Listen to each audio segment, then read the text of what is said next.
15. So who listened to, you could see here the talks. Let me tell you already my opinion. I mean, this talk, you might have not heard them, or some, or none at all. This one is high value. This is a very good introduction. It's not about epidemic modeling. Epidemic modeling is just the use case. It's really an introduction, and you see some things in this 3-hour introduction by David Sanders that you don't see in the workshop here with me in these 2 days. So some person has seen it. Who else has seen this one, or parts of the, just say in the chat or elsewhere. Anyway, so you can get it on YouTube. The SciML one by my collaborator Chris is more specialized. That was just last night. But really, if you're going to see one thing, then I think this one, the data frames, which is tonight, and of course you can see it the next day or forward on YouTube. This one really, you know, if you data frames, stat-based stuff, that's the one needed, etc. Okay, so what I thought to do is to just continue straight up. You know, do you guys want me to try and give you a bit more time to work? I mean, what happened was I had this plan of 40 minutes, 25 minutes, 15 minutes, 25 minutes, 15 minutes. It ended up being 40 minutes, 40 minutes, 40 minutes, 40 minutes. Any thoughts about that? Is there something in between, at least? Would be Okay, good. yeah. I've enjoyed listening to your talk, and I learned a lot. Just having a little bit of mucking around time will be nice. Okay, thanks, Damien. Yeah, so I'll really enforce that, and we'll stick to pretty much try and stick to kind of this double framework. Yeah, because I guess, yeah, if I speak all the time, then you don't even if you're experimenting in the background, then you know, you're missing the stuff that's happening in the foreground. Yes. By the way, we can hear all your computer sounds. You can share your screen without the sounds. So if you know how to do that, do it. Otherwise, don't worry, we can cope. I'm sharing the desk. I'm sharing my iPad and not my computer. Oh, okay. But yeah, let me actually see how to do that for a second. Every time you have a notification. Let me get us on this kind of morning activity, this morning vocabulary workout. We'll move back to Act 5, by the way. This is the start of Act 6, okay? So Act 6 is a bit more, Julie, a bit more in depth. But here's this morning vocabulary workout. So, okay, and as I do this, let's look and just kind of try to figure out what most of these expressions are. So first of all, find all the keywords. So just anything that you think is a keyword, just key it in the chat, and I'll color these in. Let me see if I can do what you said.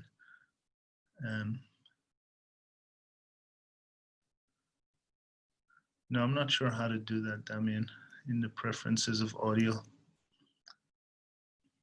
Or it might be a desktop app thing. I know in the desktop you can pick between things if you go to the advanced tab. Anyway, don't worry about it. Okay, I'll leave it.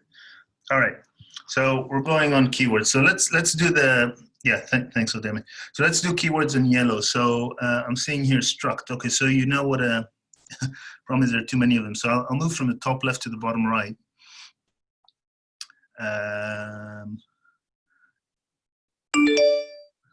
Okay, these noises will stop in a second because these are just people joining. So you said we've got using as a keyword. And that should be clear what that is. So that's to use a package.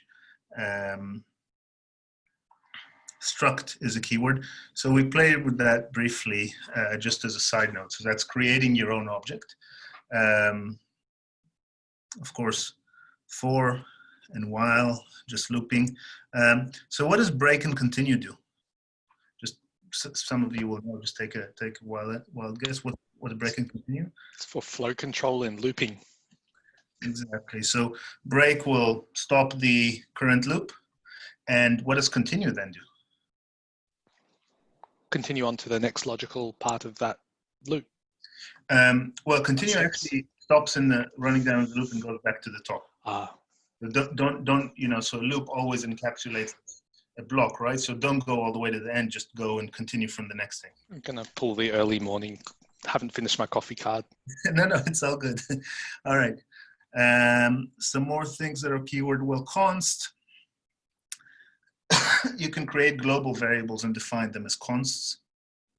That's const. Where am I missing some more? Module. So whenever you have a package that you use, as we've used packages, these come actually inside modules. So of course you can create your own modules, and by that you constrain the namespaces. Somebody said begin end. So of course the begin end is just creating a block. I'm not sure where these are.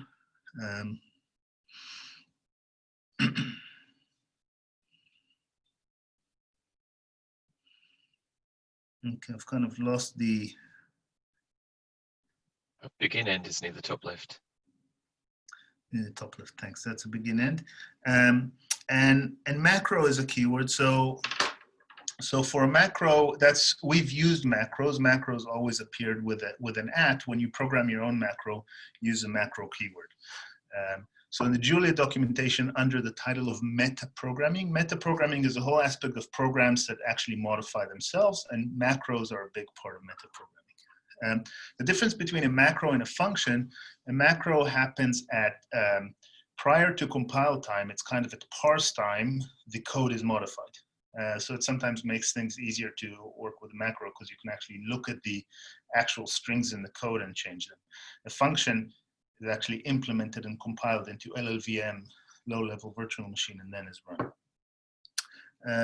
Okay, let's move on to a different thing. We might come back to keywords. So let's look at some operators.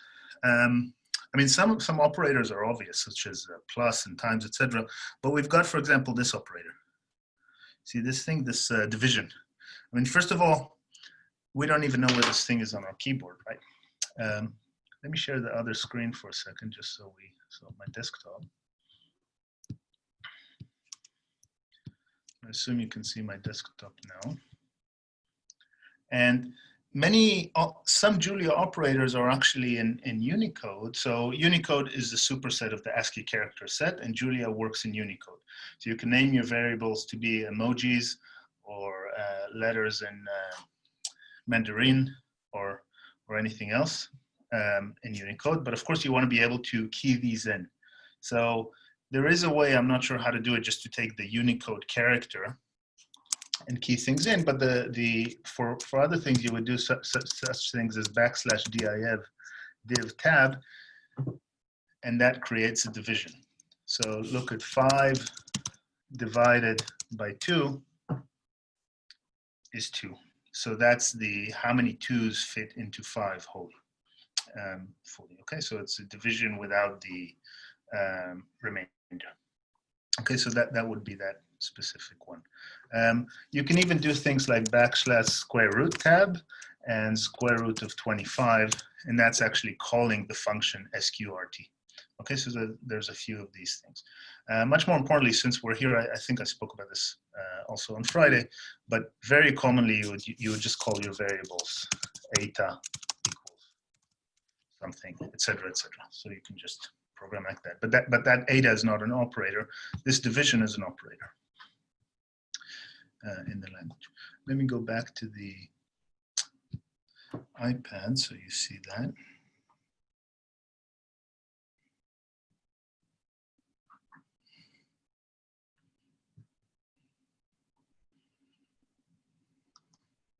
So we've got this division operator. What's this operator? We've seen that already. A modulo. Modulo, right? So that's like in C and in other languages. This thing defines rational numbers. I've never worked with that, but you actually have the rational type. So sometimes you'd prefer to do arithmetic not on floating point, but rather in rationals. So you always keep the numerator and the denominator integers. So that's for rationals. This we've seen, that's a power. We've seen the indexing operator, of course. This thing. So this, I there's a name for this, and I don't remember it off the top of my mind. Let me share my desktop again. So f of x equals x squared 3f. So that applied the function, maybe we should call it postfix notation. That might be actually the official name. That applies the function f onto 3. Is it a pipe? Is that the name you're looking for? Pipe? Sorry? Is it a pipe? Is that the name you're looking for? Oh, it's a pipe. Thank you. Yeah.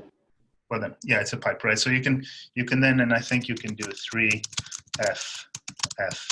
F, of course, you might not do it this way, but that's doing the composition. So you can kind of do function composition by this piping. Thanks. Okay, let's go back and I actually don't use that, but you see it in code from time to time.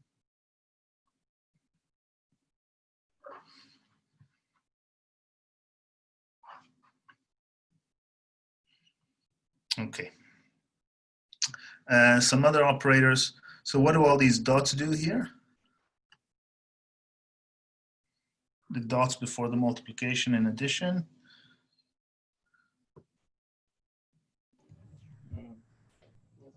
Broadcast. Broadcast. Element-wise. Exactly. Element-wise operations, broadcast, we've seen that. We've seen the dollar where we can embed a variable inside a string. A string is inside quotes, and then you can put a dollar, and that dollar expands the variable into the string. Okay, so that's this dollar. What does double colon stand for in general? Type annotation. Type, exactly. Well done. And that's, I think, maybe pretty much for operators. Yeah, you've got a few more kind of obscure things, such as pi is in there, so you do \pi, and you've got this this macro, which is related to these guys, right? So the macro at dot just converts everything in that expression to dot. In the REPL, we've seen the question mark, and we've seen the right closing bracket, and semicolon. What does semicolon do in the REPL? Suppresses output. Okay, so semicolon does suppress output, and that's just not in the REPL. That's everywhere. Semicolon. Okay, so that's not in the REPL. It's good you're saying this. So semicolon in general, you can chain command. You know, if you don't want to use the carriage return, the new line for a new statement, you can just change statements, just like you had to do for everything in C, or for almost everything in MATLAB. But the REPL, this is not really Julia commands. This is just the REPL interface. When you're in the REPL and you hit semicolon, you just go to the shell. Okay, so this goes to the shell, completely different meaning. So that's response to the REPL. Okay, and what is the macro at dir? At underscore dir underscore do? Prints the current working directory. Right, so it doesn't print, it evaluates the expression of the current working directory, and you can do with that whatever you want. So you'll often apply the function cd, change directory, to dir. Okay, so you'll often encapsulate this in cd like that.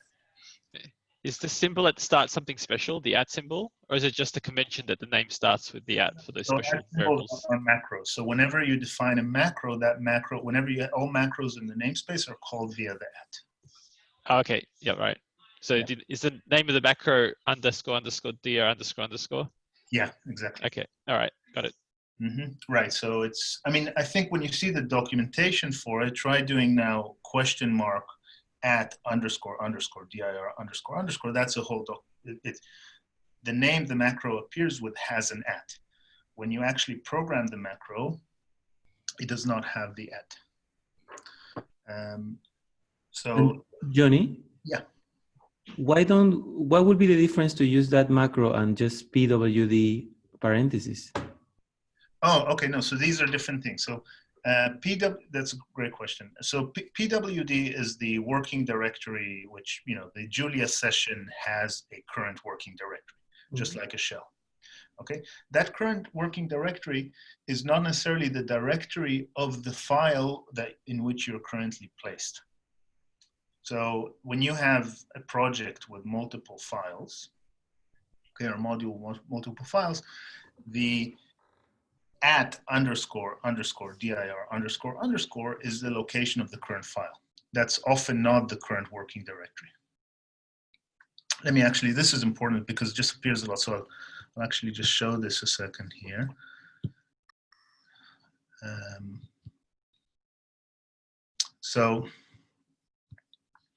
Okay, so we have this file here. It's called Shakespeare Words. This is not one of the files we are using in the workshop. Okay, so let me run it. It might take a bit.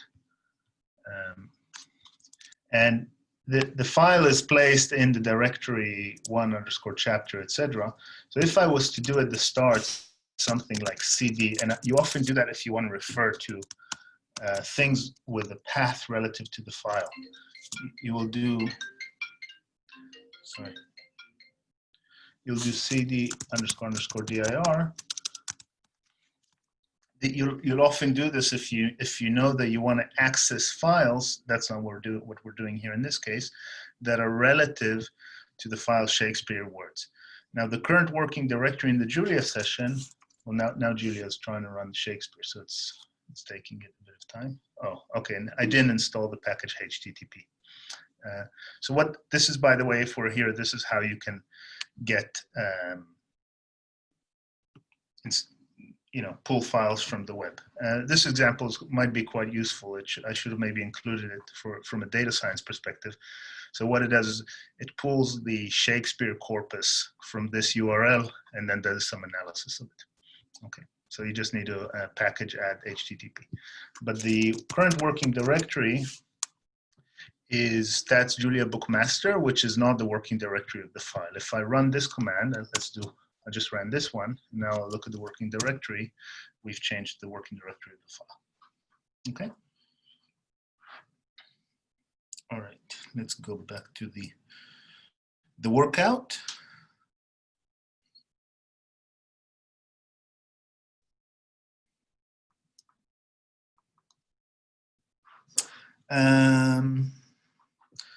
Okay. Let's look at some types. So what's a convention for types in Julia in terms of how do we write them? Do we put an underscore and lowercase, uppercase? Uppercase, first letter. Uppercase, exactly. So an uppercase is a convention for types. There's no formal language requirement for that. And it's also the convention for packages. Okay, so it's for two things. So actually, dates is not a type; it's a package. Okay, statistics is not a type; it's a package. It's a useful and important package. PKG is also a package. You've used this package. Okay, so these are packages. Let's distinguish types. Let's put types in gray. So a name tuple is a type. Okay, a name tuple, I won't get into that much, but it's basically a tuple where a tuple is just like an array, but it's immutable. It does not change its state. It's like a lightweight array. You might think of it this way. Okay, how do we denote tuples as opposed to arrays? What do we use? What notation? Parentheses. Parentheses, exactly. So tuples would be with round parentheses, whereas arrays are with square parentheses. A name tuple is a tuple where the arguments of the tuple have names. They actually play a role in data structures. So that's a type. That's a name tuple type. Is random a type or a package? This guy. It's a package. Yeah, so that's package random. We've used that. Any more of these guys? So we've got the type. Well, nan is not really a type. So we've got a few other obscure things. So we've got this nan, we've got this undef, and they're kind of similar but different. So nan is not a number when you're doing floating point arithmetic, if you divide by 0 or you do other types of things. There's also, by the way, I don't think it's in this list, there's also inf and negative inf. Okay, so I mean, you can, you know, often you start an algorithm and you want to start with your variable at infinity because you want to compare it, or at negative infinity. So that's an n. Undef is like undefined. It's like empty. Sometimes you would initialize an array, and instead of wanting to initialize it all with zeros, you'll just initialize it with undefs. And the reason you would do that is you don't want Julia to run over, say, 1 billion entries in memory and make 0, 0, 0, 0, 0. You just want to not touch it. Okay, so that, I think we'll see that in some of the code examples. So that's undef. Few more keywords. You've seen the global keyword, and we'll actually see an example about global.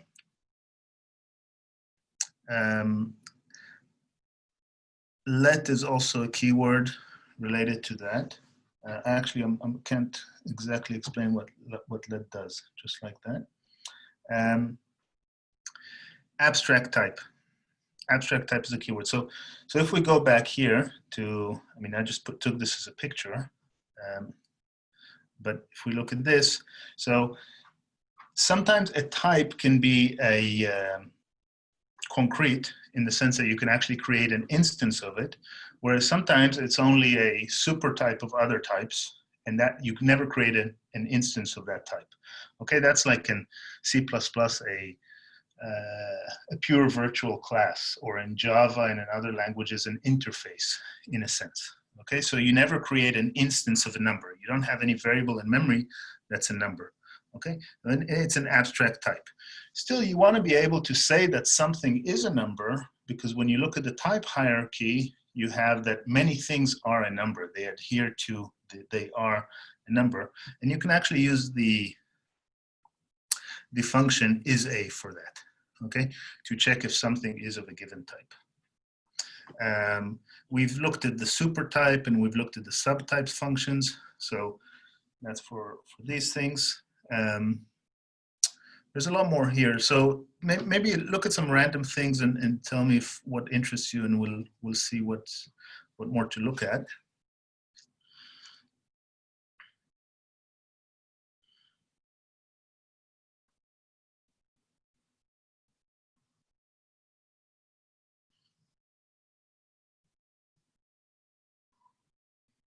Let me highlight a few important macros. The which macro. Okay, so the which macro you can use to, and then you put an expression after that macro, and it'll tell you which function was evaluated for creating that expression. These macros here, the timing, they're used for actually looking at performance. I forgot what docraw does. It's related to documentation. Let me use this instance to show you how to document the function. Let's do that in Jupyter.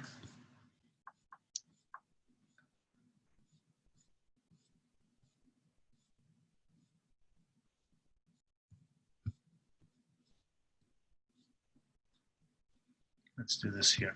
So I can document a function by writing a string above it in this way, and I can say something like, this function evaluates x squared.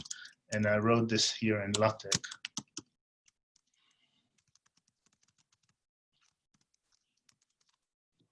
So as I define the function, this is the doc string of the function above it.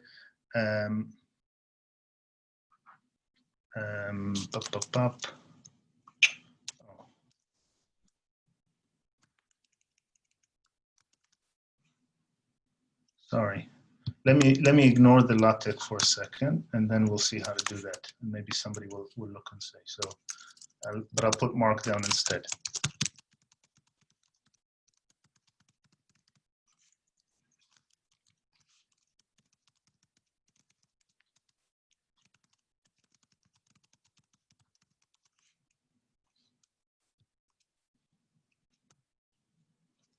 So now when I do help of f, you see this, the help for the function was evaluated in Markdown. This Markdown, this is heading 1 in Markdown. Now, I wanted to get a LaTeX expression, and it didn't like this in the string. Maybe I need the escape sequence for that. Let's try that. Yeah, I think that will work. Yeah, okay. So the thing that happened here, I want to create a string here, and this string is now associated with this function. This 3 quotes is kind of a multi-line string. Okay, this is Markdown code that also has LaTeX code. If I would just have the $, then what Julia tries to do is to look for a variable x outside and embedded inside the string. So I've used the escape sequence for the $, and then I had my LaTeX code, and you see now that the function has a LaTeX help to it, or LaTeX-based help to it. Let's go back. Questions or thoughts?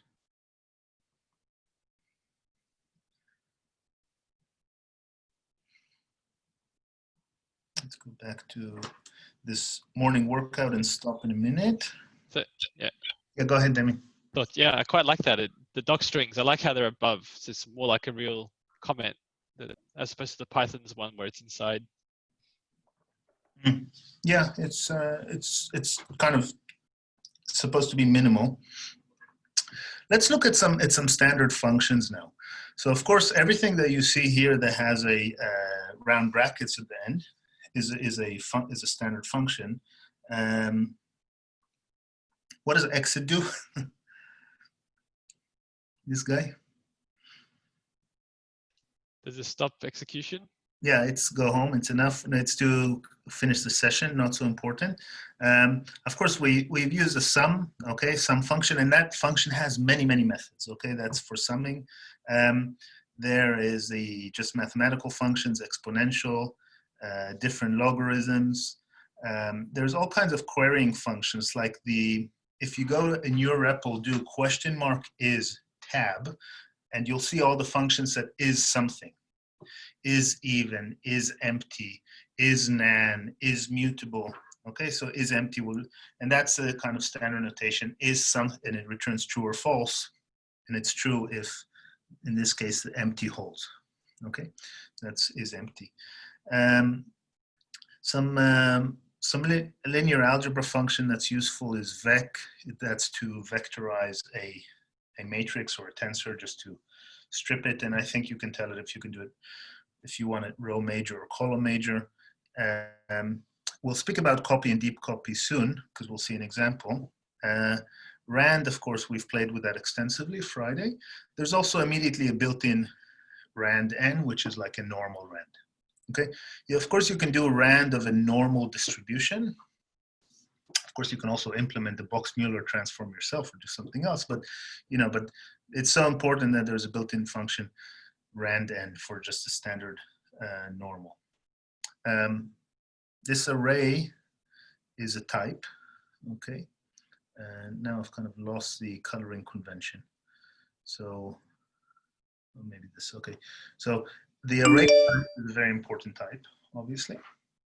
Okay, now you'll also see the types vector and matrix, and vector is basically an array that's one-dimensional, and matrix is an array that's two-dimensional, as you'd expect, but array is just a general thing. So in a sense, they're aliases of that. We've used the find max and find min, or we've used one of them, and these, when you're finding the max or finding the min inside a list, you want to get the maximum value and the index of the maximum. But so you get a tuple as a return. But sometimes you're just interested in the argmax or the argmin, meaning the index of the maximum or the minimum, and then you've got these guys. Of course, you've used print and println.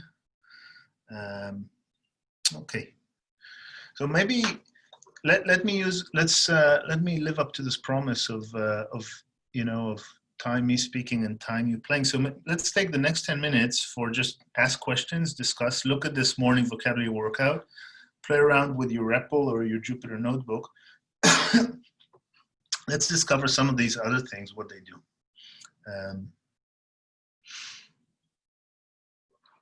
And feel free to share your experience and ask and shout out. So it's really vocabulary in a sense.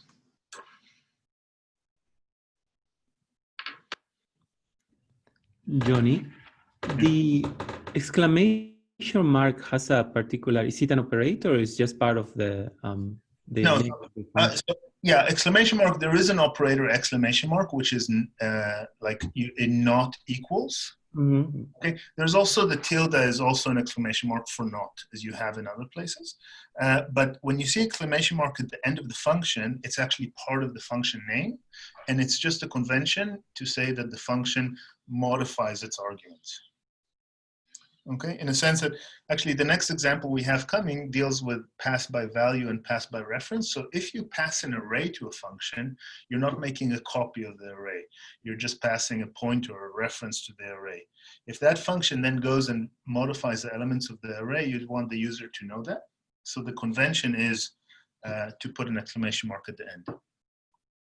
That would be the difference, for example, between, I think we said this Friday, between, say, the function sort, the built-in function sort, and the built-in function sort exclamation mark. So exclamation mark would sort in place. You know, it would ruin the original order you had of the array. Okay.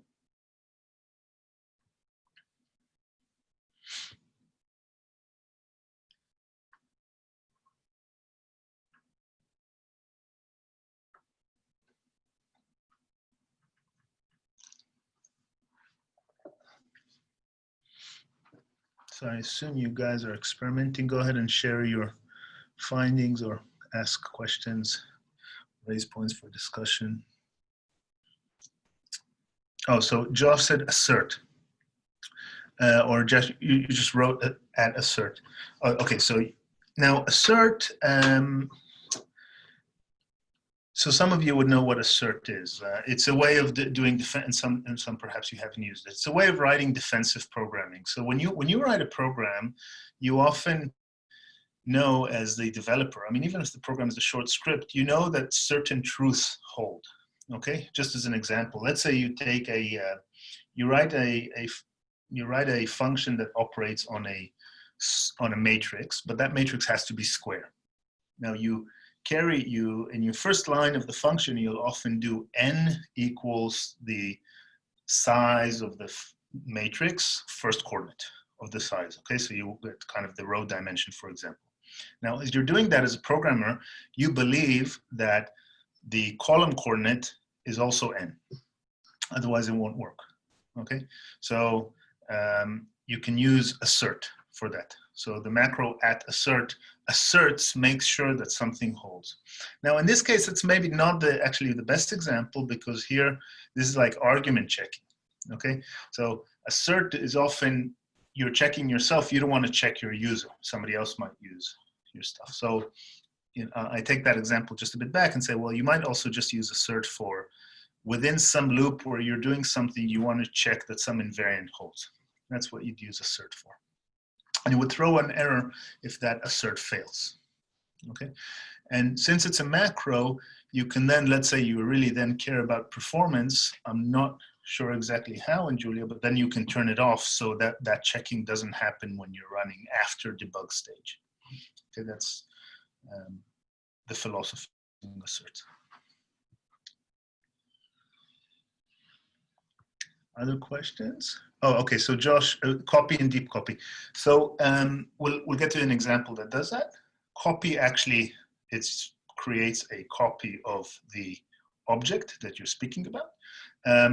But if that object in itself has objects that are linking to other objects, when you do a copy, you won't do it recursively and copy the other objects. So if you want to copy the whole thing, kind of, and not just the links, you do a deep copy. We'll see an example of copy and deep copy. It's actually quite relevant to data frames, and I'm sure in the workshop that's happening tonight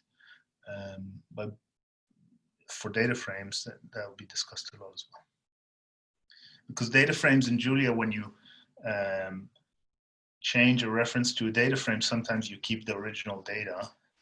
It can cause some weird bugs if you don't know what you're doing, but the reason that it does so is that you don't have to kind of make multiple duplicates of many, many columns if, say, you're just modifying a single column and you're working on big data. Other questions? Just a question about, I was curious to know what distinguishes a macro from a function. Right, so a macro is kind of, a macro runs at, I guess we're not speaking about the full levels of compilation of what's happening, okay? So when you write Julia code, there are several levels that happen until it's converted into executable machine code. A macro is interpreted and converted into what it needs to do at a very high level before things have actually become machine code or even close to it. And what this allows you to do is to actually look at the actual input arguments, and you cannot do this with a function. So say I do function, again, just very simple examples, the f function I just wrote before that squares a variable. I do f of x. When I implement, when I now have this function of the squaring, I don't know that you as a programmer used the name of the variable x. I have no idea. I just know that the way the function worked is some variable was pushed onto the call stack and that variable, or some number was pushed onto that call stack and that number was squared. But let's say I'd want the function f of x to say, and you write f of x to actually say the square of the variable x, and you as a programmer chose the variable x. I say the square of the variable x is 9. So I would have to do it in a macro. I must say I myself have not developed many macros except for rounding one or two. I think we'll have one in the example, so we'll see the syntax for creation of a macro. But I obviously use them a lot because they're built into the language. Did that kind of help, Michael? Yeah, thanks. Sure.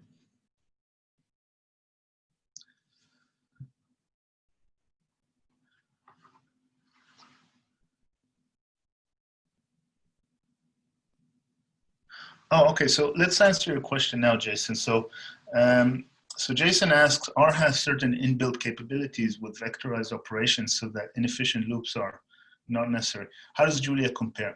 So the whole Julia philosophy is that you do not need to vectorize.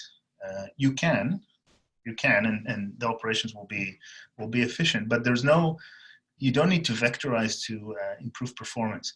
So if the right thing to do from a readability and algorithmic perspective is actually to have your loops written out, then do that. And it will be at vectorized speed. So as opposed to that, with R and MATLAB, you know, when you're say, let's say you have a, you know, you have a vector of a million variables x and a million variables y, and you want to compare x of y. If you would do a loop on each one and you'd compare, are they equal, are they equal, are they equal, are they equal, right? And let's say you want to make sure that they're all equal. Okay, so the way you do this is you know, compare them all and then sum and see the difference. Okay, so they would be efficient in R and MATLAB because that vectorized operation would then be carried out by the compiled C code, so machine level code, in R and MATLAB. But if you were to unroll the loop in R and MATLAB, it would be catastrophe. In Julia, it's not catastrophe. Of course, for such a simple operation, you still might want to program in a vectorized manner, but you're not forced to. And that's a very big advantage.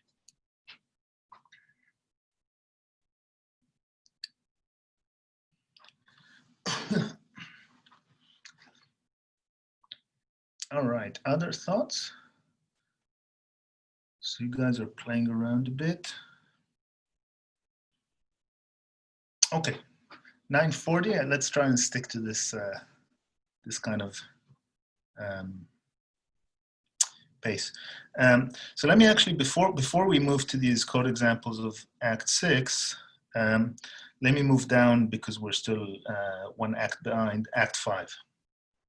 Because this act just, and I'll see if we can cover both Act 6 and Act 5 swiftly in the next 25 minutes. Let's see if that's doable. So now you know some Julia, so we don't need a delay on every little thing. Can you see my desktop now? I'm not sure you can. No, you can't.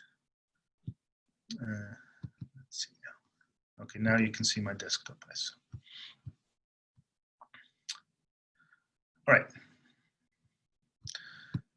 Let me restart the kernel. All right, so we're now, for the first time, officially using a data frame. So using data frames, using CSV, and I'm reading this file, purchasedata.csv. Now this is where kind of thinking about the directory is important. In this case, I don't need to change directory or anything like that because my notebook is already in a folder that's Jupyter Notebook. So if I go one directory back, that's going one directory back. That's this ... I get, and then I go into the directory data and I have this purchasedata.csv. Okay, so some rather boring CSV file. Okay, so that's what the CSV file looks like. But notice that it has missing entries. So if you look at line 17, for example, there's a comma, there's a missing entry. Okay, as you often would in data. This thing is still, or my kernel still hasn't even started. So this creates a data frame object, which we'll see in a second. And then here are some querying functions on the data frame object.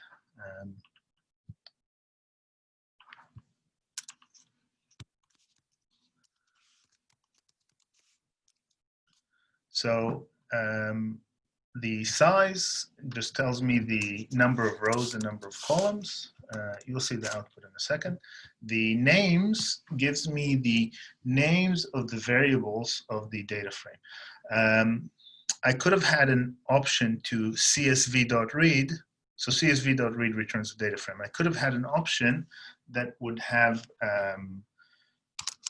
would tell me that I don't have a header column. I forgot what that option is right now, but it's in one of the examples. So as often you'd have in a CSV, right? You need to differentiate between the fact if you have a header row, if the first row has names or not. So that's the names. First gets for me the first, in this case, 6 rows of the data, and describe, we'll see what that is. So here the output is starting to appear. So this here is the output of the size of the data. These are the names of the columns. This is what the first 6, this is from the first 6 rows. This is what they look like. And notice that entry number 4, the 4th observation, the 4th row, has a missing grade. Okay, so that's an actual value.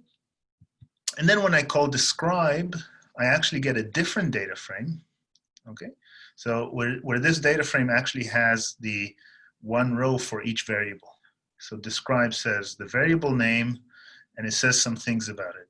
You know, mean if it can, or minimum and maximum if it can, but it cannot because this is not a numeric variable. But it also says its type. Okay. Now, in general, in Julia, the union type, the union is a parametric type. Parametric types are slightly more advanced, or types that depend on types that joins several types. Okay, so you create from the type string and from the type missing a type that's either missing or string. So that's part of the mechanics that the data frame creators have allowed to have missing variables, or missing, the possibility of having missing entries. One thing we'll see before we do this, before we continue, let me just do data, shift enter, and we'll see a representation of the data frame. Okay, so that's kind of this representation of the data frame. All right. Now here's just a bit more, and we'll get more to data frames also later on. This is just data frames just a bit. So this is how we can access several things in the data frame. So let's run this guy.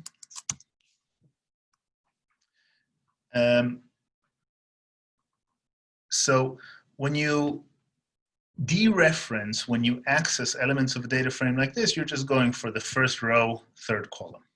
Okay, so that's the grades of person 1. Okay, but here's a different way to do it. You can go to the first row, and you don't say the third column, because third column is funny, right? You want to refer to that column in terms of the symbol. So the symbol, this is a symbol in Julia, colon, right? So the symbol colon grade was created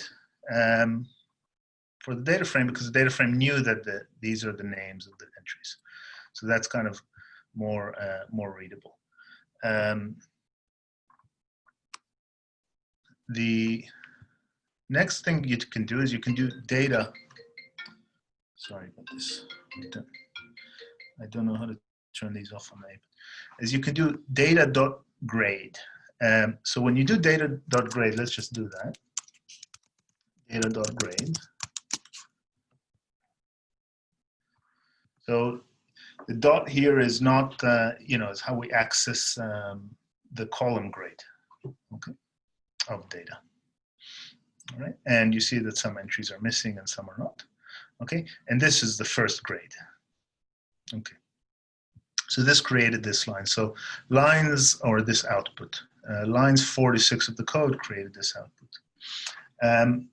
Now, what we're doing here in line 7 is we're actually taking person, the first person, the second person, the fourth person, and what does colon stand for? In general, when we do kind of matrix dereferencing, in this case also data frame dereferencing?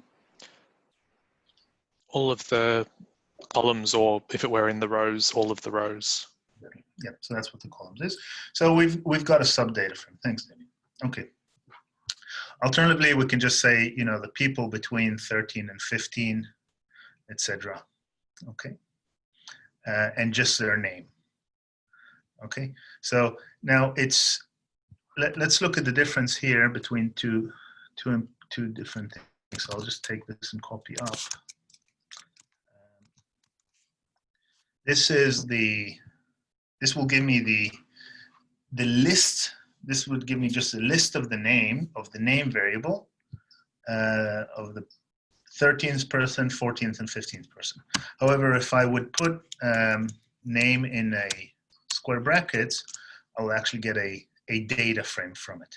Okay, it's a bit of a subtlety. So when you get to that, you need to kind of be aware. I mean, there's difference. See, the difference between, again, if I do this without a square bracket, what I'm getting is just an array.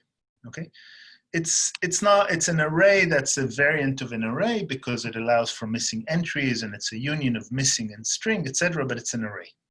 Okay, whereas if I did this, I got a sub data frame. No, sorry, that would be a syntax error. The sub data frame. By the way, in Jupyter, I just learned that you could, if I do Control Enter, then as opposed to Shift Enter, it evaluates the cell without going to the next cell down. So that's useful if you want to reevaluate the cell a few times. Okay. Line number 9 just gets the name, data not name is now an array and gets names 13 to 15. And I guess line number 10 exemplifies exactly what I said. Okay. So that's kind of a few basic things of accessing data frames. Okay. There's probably a lot of questions of how do I do this, how do I do that, but yeah, go ahead and ask if you have. Some things I don't know explicitly immediately with data frames, I kind of need to look up. And often, so if you look at chapter 4 in the draft book, we actually try to put a rather comprehensive explanation of data frames. But this workshop you have tonight, I think, will include much more because there's just all these varieties of what you'd want to do, especially if you're joining and modifying and changing. Okay, this is kind of a completely different example. At this point, we're just very simple users of data frame. For the first time, we're using GLM. Okay, generalized linear models. So we're reading this data, very simple data.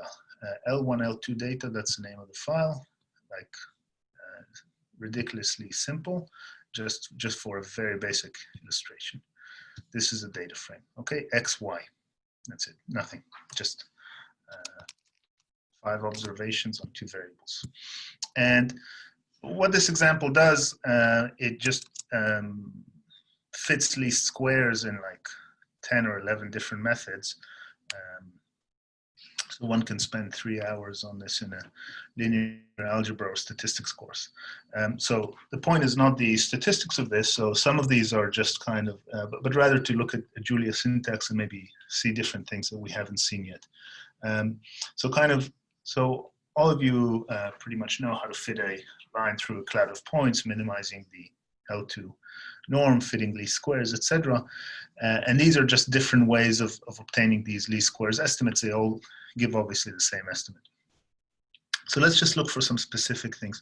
The dot function is nothing but the dot product, okay, of 2 vectors. That's a dot function. And you can even in Julia do backslash dot. So just let me celebrate this for a second. So if you have the vector 1, 2, and the vector 3, 4, you can do, this is a dot product. You can do dot AB, but that might not work because I need to include linear algebra. Okay, or you can do A if you really want to feel like you're in math, A dot B. Okay, so did a backslash C dot. That's dot. Obviously, that's okay. So that's a dot. STD is a standard deviation. Core is a correlation, the sample correlation coefficients between 2 sets of data. Okay, so these are kind of standard statistical approaches for simple linear regression. Statisticians, what equations are we solving here? This solves a system of equations. What system of equations? What's it called? Normal equations. The normal equations, exactly. So that's actually formulating the normal equations, A transposed A. I'm actually surprised we don't need a times, but I guess you don't need a times. So you can do A transposed A without putting it times. I forgot that that's doable. That's nice. Okay, and that's and it's using the backslash operator. Okay, for solving the normal equations. Here we're solving them in the way that one should not solve equations typically. We're actually, well, I guess we're computing the pseudo-inverse. This is a pseudo-inverse, which exists when A is full rank, skinny full rank. Okay, so that's A dagger. And here we're computing the pseudo-inverse explicitly. Okay, the pseudo-inverse of the matrix, when it exists, is A transposed A times A transpose, inverse of A transpose A times A transpose. Okay. And what we're doing here is different. We're also using the backslash operator, but we're actually, this is how, I mean, least squares is so built into linear equation solving. Of course, you're not solving linear equations. This does a least squares estimate. Okay. So you're trying to solve what you're trying to solve is the equation, trying to solve A times beta equals Y. Okay. Of course, there's not a perfect beta for that, but still the beta is a least square solution. That's what you get here. Here we get it via QR factorization. Okay, just so you see that QR factorization is possible. So you take the matrix A, you get a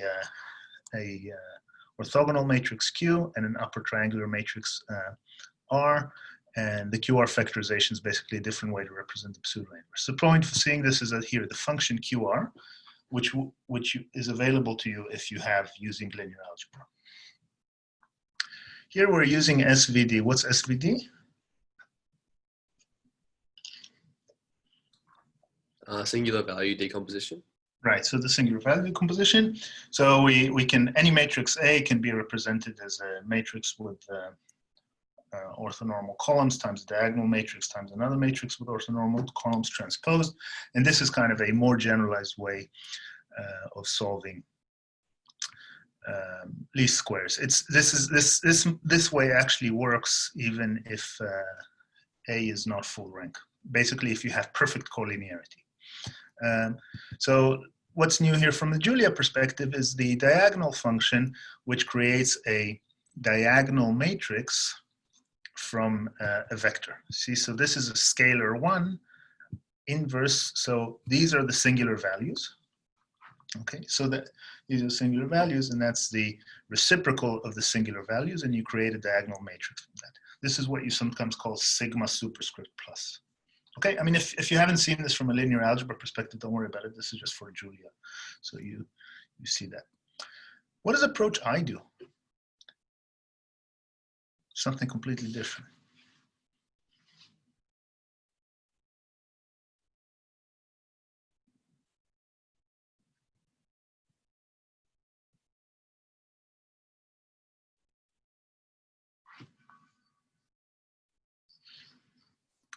So eta is this, is like, sometimes you call it the learning rate. What does this approach do? It loops for a long time. Like some kind of iterative approach. Yeah. It's a gradient descent. Yeah. Okay, so it's kind of just simple gradient descent where this is the, every time you have your estimate and you're taking the estimate minus some small value eta multiplied by the expression for the gradient. So this expression here is, if you look at, this is an expression that yield one way to get the normal equations. Okay, the normal equations is this thing that I've highlighted equals 0. Okay, that's gradient descent. And finally, we get into the out of the box approaches using the LM function or the GLM functions from the GLM package. Okay, but we'll see that in the next example. Okay, so the thing is, all these approaches give us the same numbers, obviously. It's just to see that, kind of to make sense of everything. Here's a function round, which I don't think we've used much. So round dot of each of these coefficients with 3 significant digits. Okay, that's how the output is printed. All right. Okay, let's get to kind of a basic least square linear models example. So that was kind of least squares. We don't care about the error term per se, about the statistical model. It's just fitting a line through a cloud of points. And now we're going to use GLM and purposefully use it in 4 different ways. Again, for this, oh, no, sorry, this is a different data set. Again, boring, weight versus height. Okay. So the key thing here is the formula macro. The formula macro. So the formula macro, which we'll see in other models, you do as you can expect to do in R, and you can do a bit more in Julia, I believe, with the new version of the formula macro. So you're representing height in terms of weight. And this is where something like a macro, back to the question that I was asked before, is important, because it actually allows the implementation of this rather complicated macro to know that the programmer keyed in height and weight. It's not just a function that gets height and weight, and otherwise it won't know the names of height and weight. So we just want the model height equals beta 0 plus beta 1 times weight plus epsilon. Okay, linear model. But there's 4 ways to obtain it. And let's just be aware of these things. So the LM function does a linear model. Okay, and a completely identical way is to use the fit function. So fit is supplied by, I'm not sure if it's StatBase or elsewhere, but it's kind of almost any statistical package in Julia works with the fit interface, where you say fit, and then you say, what am I fitting? So linear model is an object. I'm going to fit a linear model with this linear model to this data, okay, where data is data frame. Okay, so the colon 6 is the same as the colon 5. It's just a different interface for it. The colon 8 and the colon 8 and 9 are also identical, okay? Only that in 8, we're using the GLM, and in 9, we're using fit. But we're using a generalized linear model.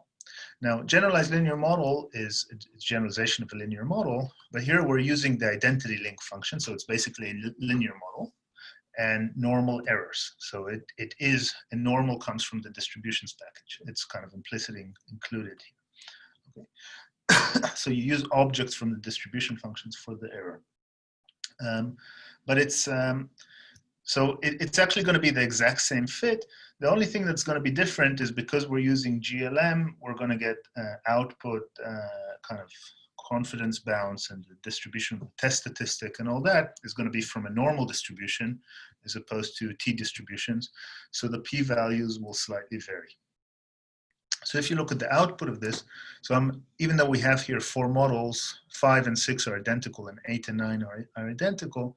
So if you look at the LM and the GLM, you've got the same coefficients, the intercept and the effect of weight on height. Okay, but here you've got t-values and p-values from a t-distribution according to the standard theory, and here you've got z-values, very subtle difference. Okay, and you've got your standard kind of query functions that once you fit this, so your model, so let's just go up here and do LM1. So LM1 is now it's an object that is the result of the model fit. It's a linear model.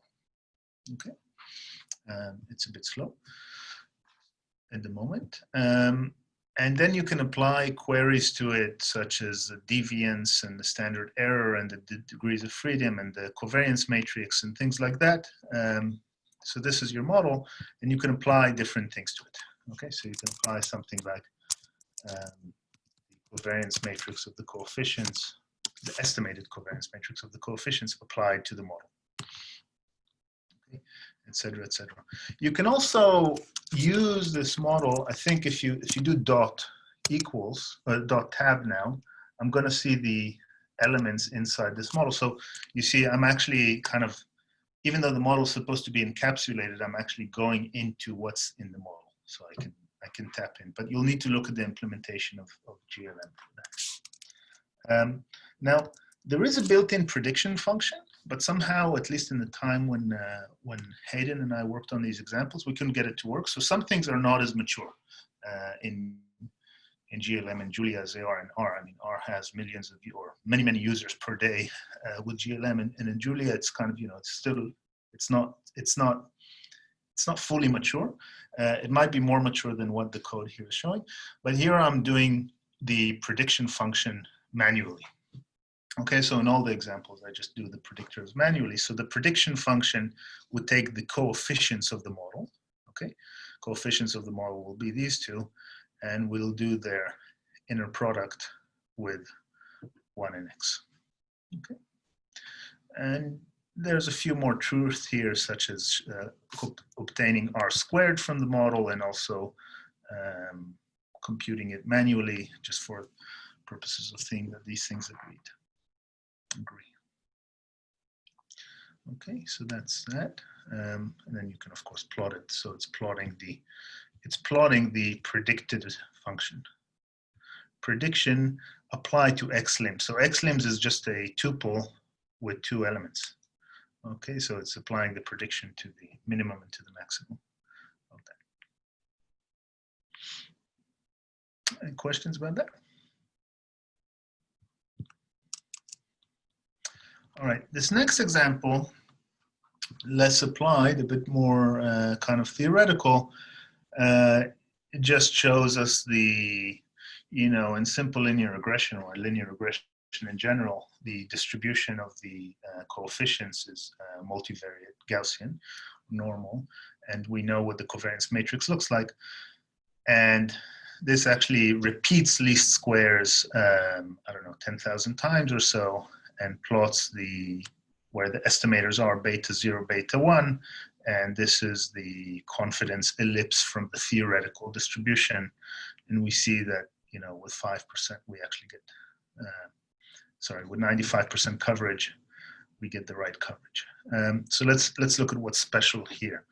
So this does, when we ran this now, I guess we did now 10,000 least squares problems. Okay, it's 10,000 simple linear regression model fits. Okay, and each time we actually use GLM, so we didn't hard code it. So this function, which we call coefest, so this is, this is not an applied stats example. This is kind of an experimental example.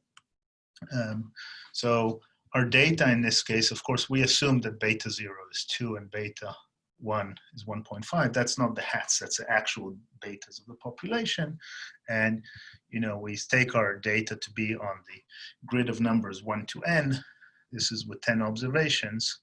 And we create the y values just exactly according to the model. Of course, in life, they won't be exactly according to the model. And then we create a data frame. So I guess line 13 is important because in line 13, you see how we create a data frame not from reading from a CSV file, but rather immediately from the variables that you have. So we took the array x vals and the array y vals, and we took the symbols x and y, okay? And then we can use these in the formula. I mean, I could have said here, you know, I could have said x age, and then I'd change this to age. This would still work. Okay, so that would be kind of the variable age. Okay, and y is whatever response I have to age, whatever that is. Okay. And then I return. So remember that the last line of any function returns the coefficients. I could have had a return statement here just if I want things to be a bit more clear. Okay. What I'm doing here is this is an actual bulk Monte Carlo simulation, ESTs, okay? So,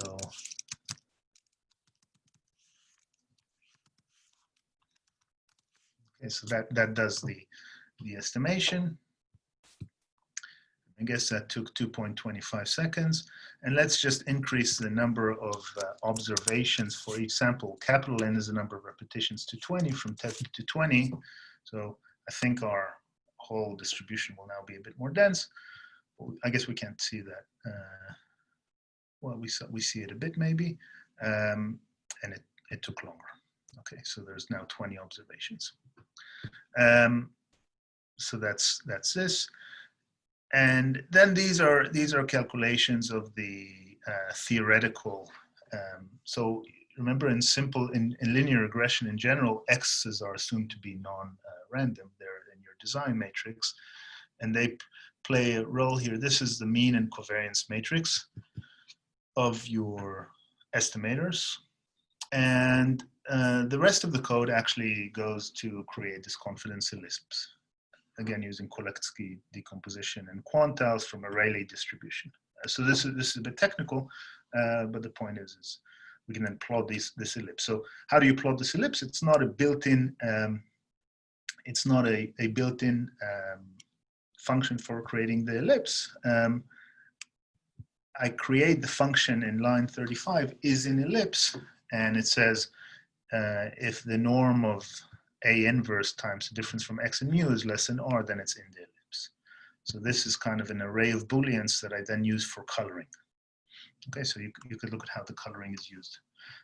Well, it's just in two different plots, two different scatters. So one in the ellipse, one not. Okay, quite a lot of detail here. I think that we're done with this one. Let's take another break, playground break, till 10:20. So that's 12 minutes. Go ahead and play with things and ask, and take a break if you need as well. So in 10:20, I'll continue.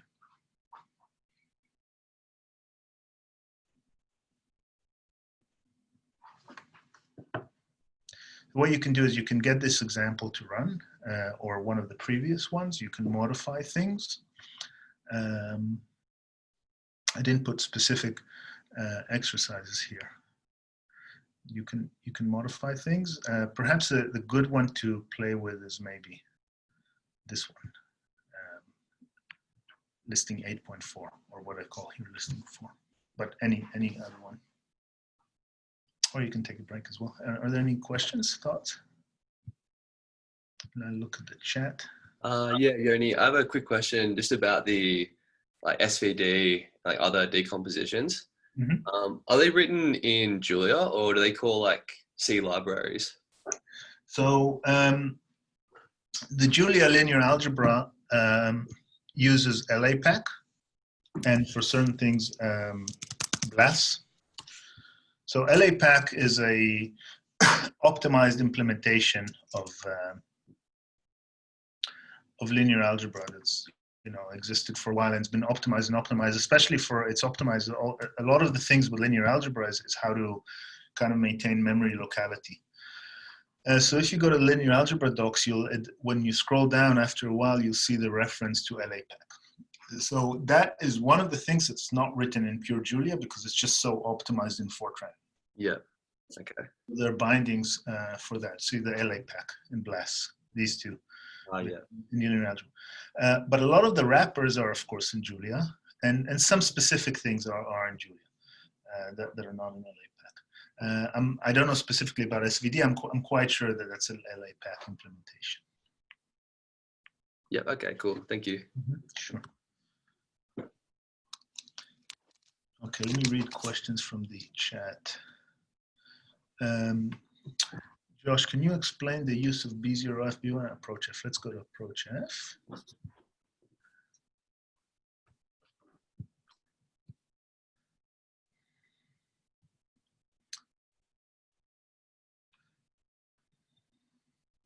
Oh, okay.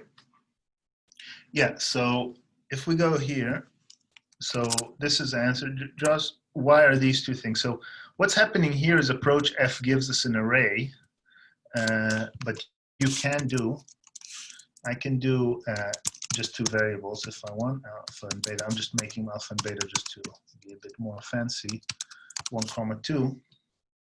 And I put the value of 1 and I have an array 1, 2, but I've also at the same go, I now have alpha tab 2. So that's it. So this expression here that I'm highlighting is an array, and that's the result of the least square solving. And I'm just putting the two elements of the array in the two scalars. The reason that this example uses scalars is we've got the approach A and B are kind of the classic statistical approaches, the formulas with the SXX and SXY and all that. Let's see, another question, a question by Jason. Another query, you say it's parked for later, but maybe not. Any comment on advantages?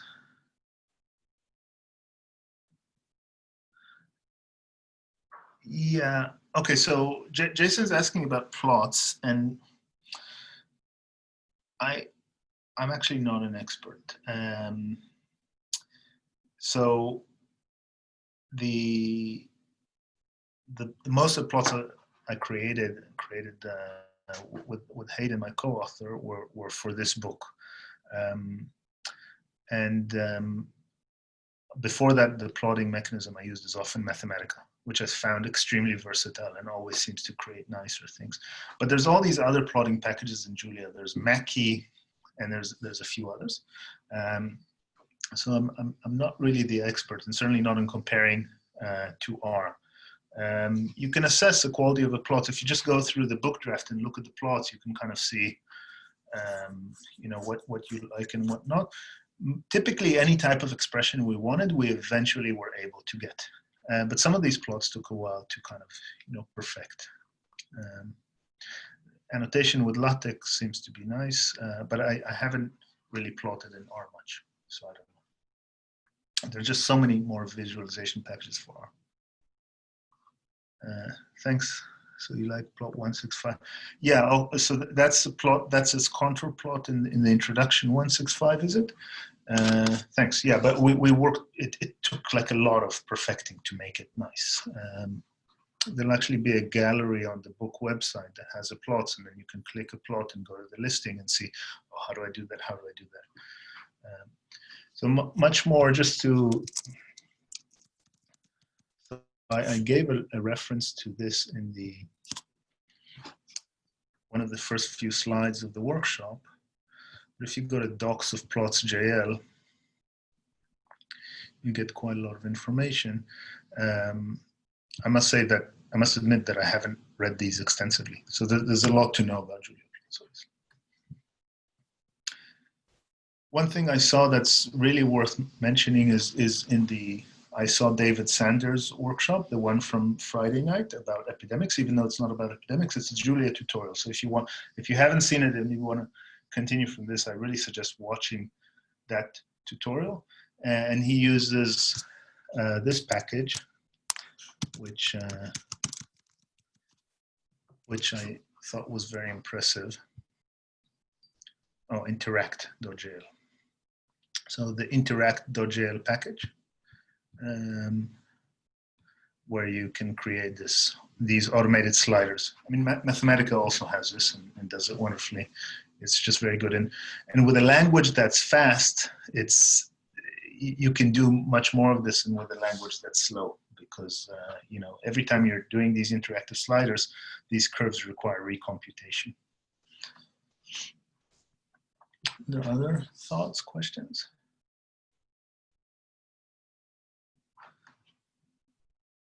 Yeah, Yoni, just in terms of the speed of Julia, like compared to a compiled language like C, like how much like work needs to be put into like type annotation and that sort of thing to get those like high performance results from Julia?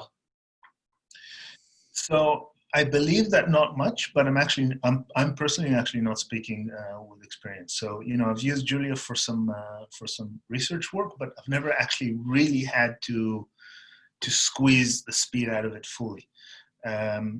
So it's kind of axiomatically fast. It's pretty fast if you don't do anything silly. So one of the most important things to do for speed, and there's some good references for that in one of the tutorials I pointed at the start. I'll actually, let me share the screen and show it, is dealing with type stability. Yeah. So that implies that a function always returns the same type. There's even a macro for that. And there's some discussion on that, by the way, in David Sanders' tutorial as well. So let's see if you can share the screen. You should see it. Yeah, okay. So this tutorial here, this web-based tutorial, from 0 to Julia, if you go to some of his advanced things, look for a web page or two that deal with performance and type stability. I found that to be a pretty good introduction. I mean, the important thing is that you don't return an any, because if you keep an array, if Julia thinks that something is any, meaning it does not know its type, then it has to do type checking and things are slower. But it's often kind of implicitly there, right? It's just when functions return different things, then things slow down. Of course, with speed, there's also the issue of thinking about memory locality. That's when you don't want to go for and jump for different places in memory haphazardly, because that just induces a lot of caching. So one does require to. So if you're really thinking about layout of memory, sometimes you'd want to loop in one way as opposed to a different way and make a difference. I've never actually in Julia worried about that, but I haven't done things that are so intensive. You'll get a few mentions of that here as well. But even for small projects that I've done, I'm talking about small research projects. So my colleagues coded stuff in Python, and me in Julia, and it's just, you know, mine worked in there sometimes took longer, especially when you need to experiment. I mean, when you want to kind of do parameter tuning and change your examples, you don't want to wait days for the computer. Yeah. Julia was good for that. Earlier, I used to code my simulations in C++. Of course, just the development time is so much longer. Yep. Okay. Thank you. Let's see. Okay, right. And Daniel just linked to the performance tips in the actual Julia manual.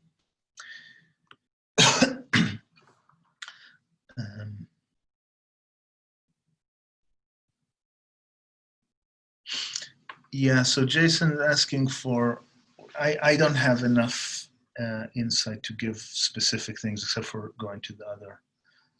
Yeah, shooting yourself in the leg is not good, as Bjorn Strustrup said. No, I can't add more.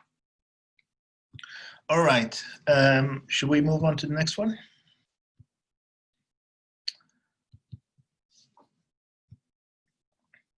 Okay. So that was Act 5, I guess. That's what we saw. And let's look quickly at the code examples of Act 6 and try even to do that one to Act 7 as well, because we spent time on Act 6 with these, with the morning workout, with that bingo game we played. Okay, so this is actually the third or fourth or fifth, I guess, example in the book. It's an example just from the start. I didn't want to put such an example in the book so early, you know, one of those technical examples that deal with, hey, this works like that and that like that, but it's just that the code is littered with these global keywords. And a full description is if you just go here into variable scope. So I don't want to give the full description of that, but if you search in the Julia docs for variable scope, you get kind of all the rules. Scope of variables, it's a section. It's a well-written section. The manual is readable. It's sometimes long, but it's readable. So it's all explained, etc. So that's variable scope. Okay, so where do variables live, etc.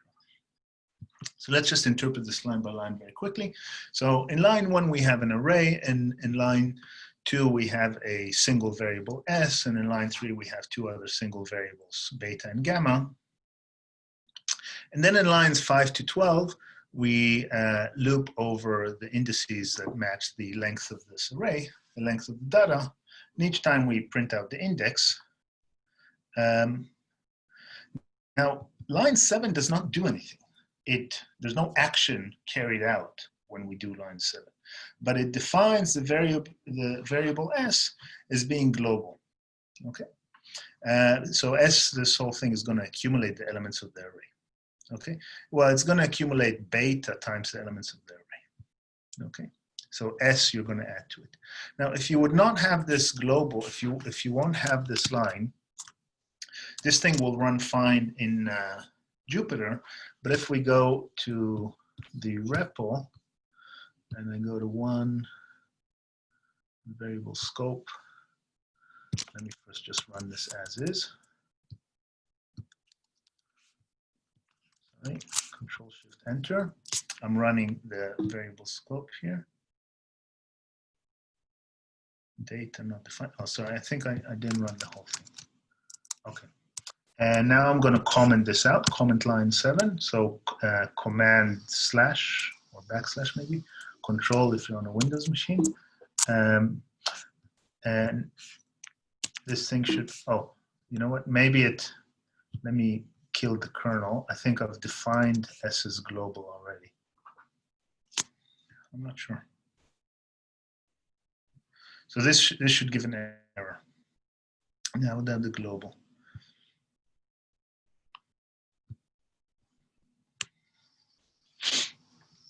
But please look that we are using beta, but we're not changing it, which is global. And we are using data, and we are changing it, but we're not changing data itself. We're just changing the ith entry of data. Okay, so I'll run this whole script again.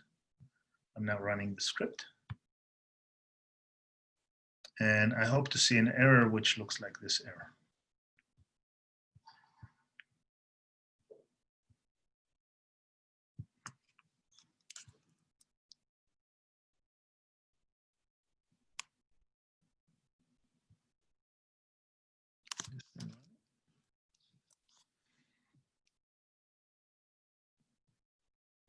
It's very slow for me, very non-responsive for me.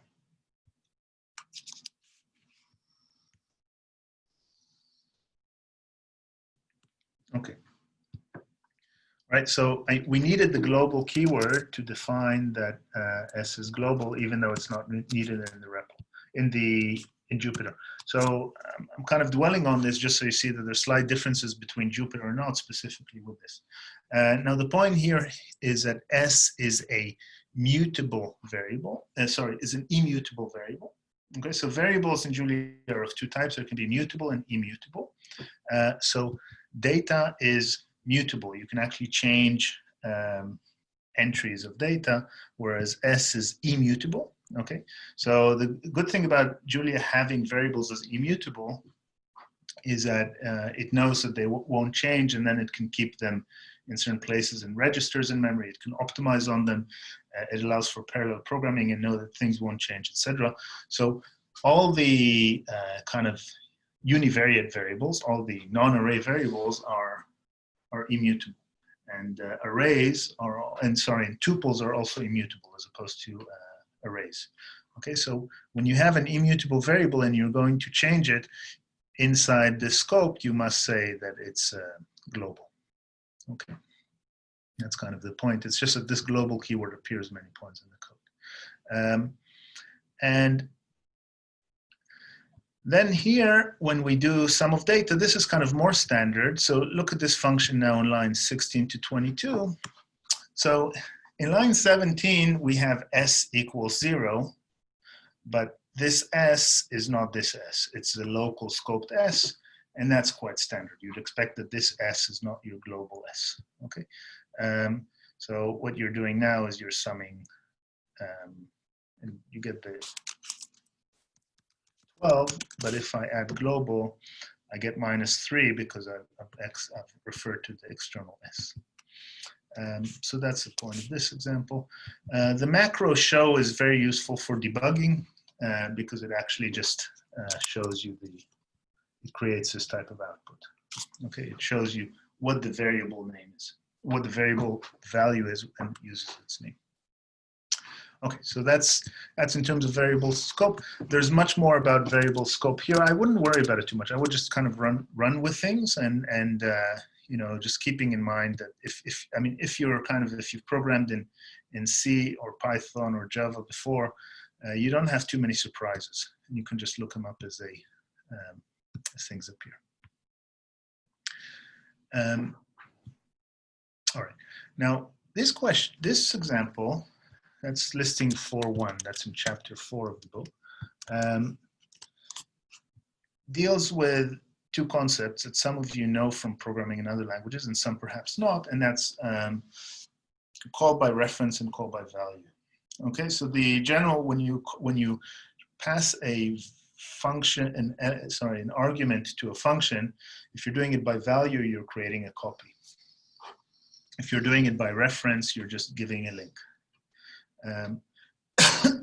Now the way it works in Julia is it matters if the variable is mutable or not. So you can actually use the isMutable function here to see if the variable is mutable. So let's just go on this step by step. So line 1, we're getting a Z, and we're using here multiple dispatch. Okay, so line 1, the function f gets a Z, and that Z of type integer, it just sets it to 0. Okay, Z to 0. And in line 2, we're getting an array of integers. Okay, so this is a different method for the function f, and it sets the first entry of the array to 0. Okay, so in line 4, we have a variable x, and the type of x is in 64. That's this output. That's from line 5, and this output is in 64 is immutable. And before we call it the function f, the value of x is 1, and after we call it, the value of x is also 1 because we didn't change x. Okay, because the variable is mutable, what we did is once we modified z, then the function created a local copy of z. It did not touch the original z. So z here is x. So x was not changed. Okay, so f of x did not harm, z. Now, as opposed to that, if you go to line 11, you have here an array with a single entry, and that entry is 1. The type of x is now an array of ints. That's the output of line 12. The output of line 13 is, it's not mutable. Okay. And now we know, according to the rules of Julia, that the call is going to be called by reference. So prior to the call, this here, what I'm highlighting now is line 14. You've got a 1, and you actually modified the variable. Okay. So that's the basic thing, that when you pass something to a function, if that something is not mutable, you can actually change it. Okay. Now, of course, sometimes you don't want to change the stuff. Okay. And the plus of doing that is you're obviously, you're passing a big image to a function. You don't want to make a copy of that image. You're just passing a handle or a reference or a pointer to that image. That's what's happening. Now, this example shows a related thing: shallow and deep copy. So let's go over this quickly. Feel free to ask questions, obviously.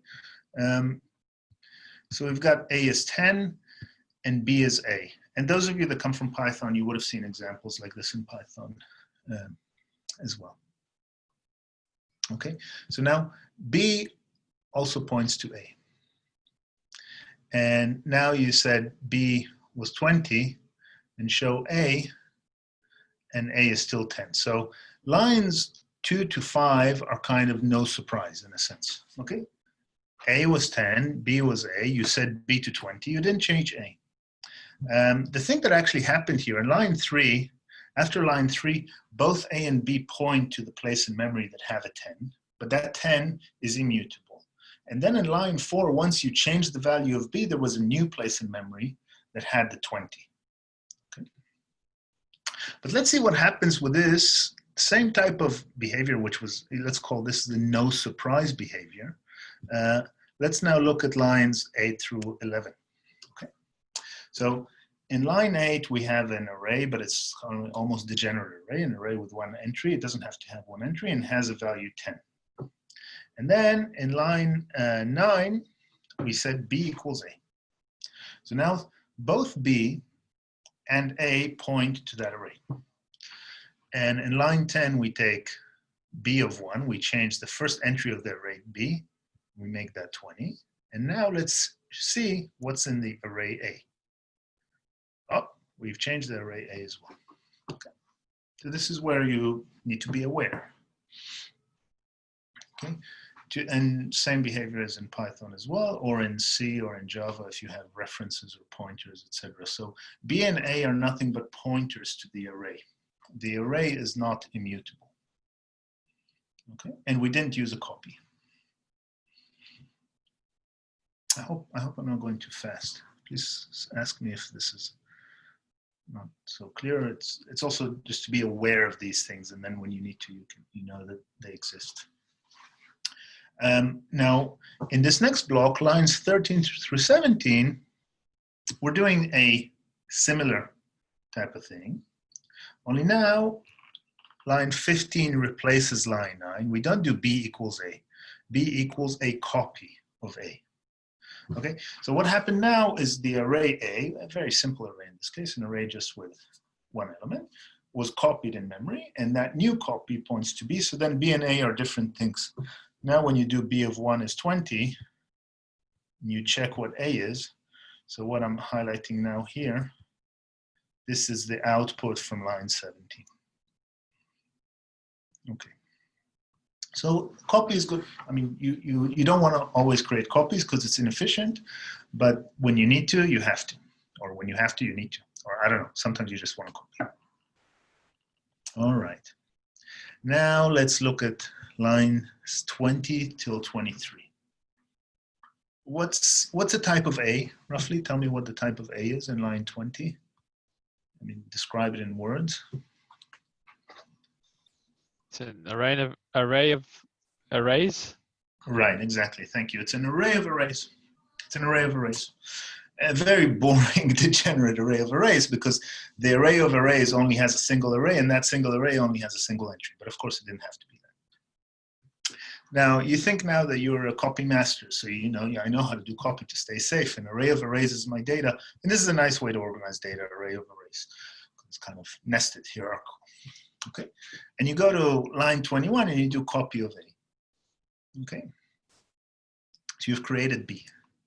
It's a copy of A. And now you go to B1. So B1 is the first array in this array of arrays, and you go to the first entry of that array. Okay, B11. You say, I'm going to change my B. It's a new thing. I'm going to change it to 20. And you do show A. Oh, I killed A. I destroyed A. Because what I did is I did a shallow copy of A. I did not, I copied the, the array, I copied the entry of A, but that first entry pointed to that same array inside the arrays. And this is where if you would use deep copy would basically recursively copy everything in your data structure until you reach immutable types. Until you reach mutable types. And then it's kind of the no surprise. Okay, so that's the difference between copy and deep copy. It's all a bit subtle, but just good to see it. Yoni, just a quick question. So this is all in the global scope. Does anything change when you're inside functions? No, not in this. So the copy deep copy story does not. Because if I had a function that received the array, it would receive a reference to the array, which can be in global scope or elsewhere. Okay, so basically in terms of memory, what you have is just like in most programming environments, you have a heap and you have the stack. So the stack is things that are inside a function, and you also have global scope.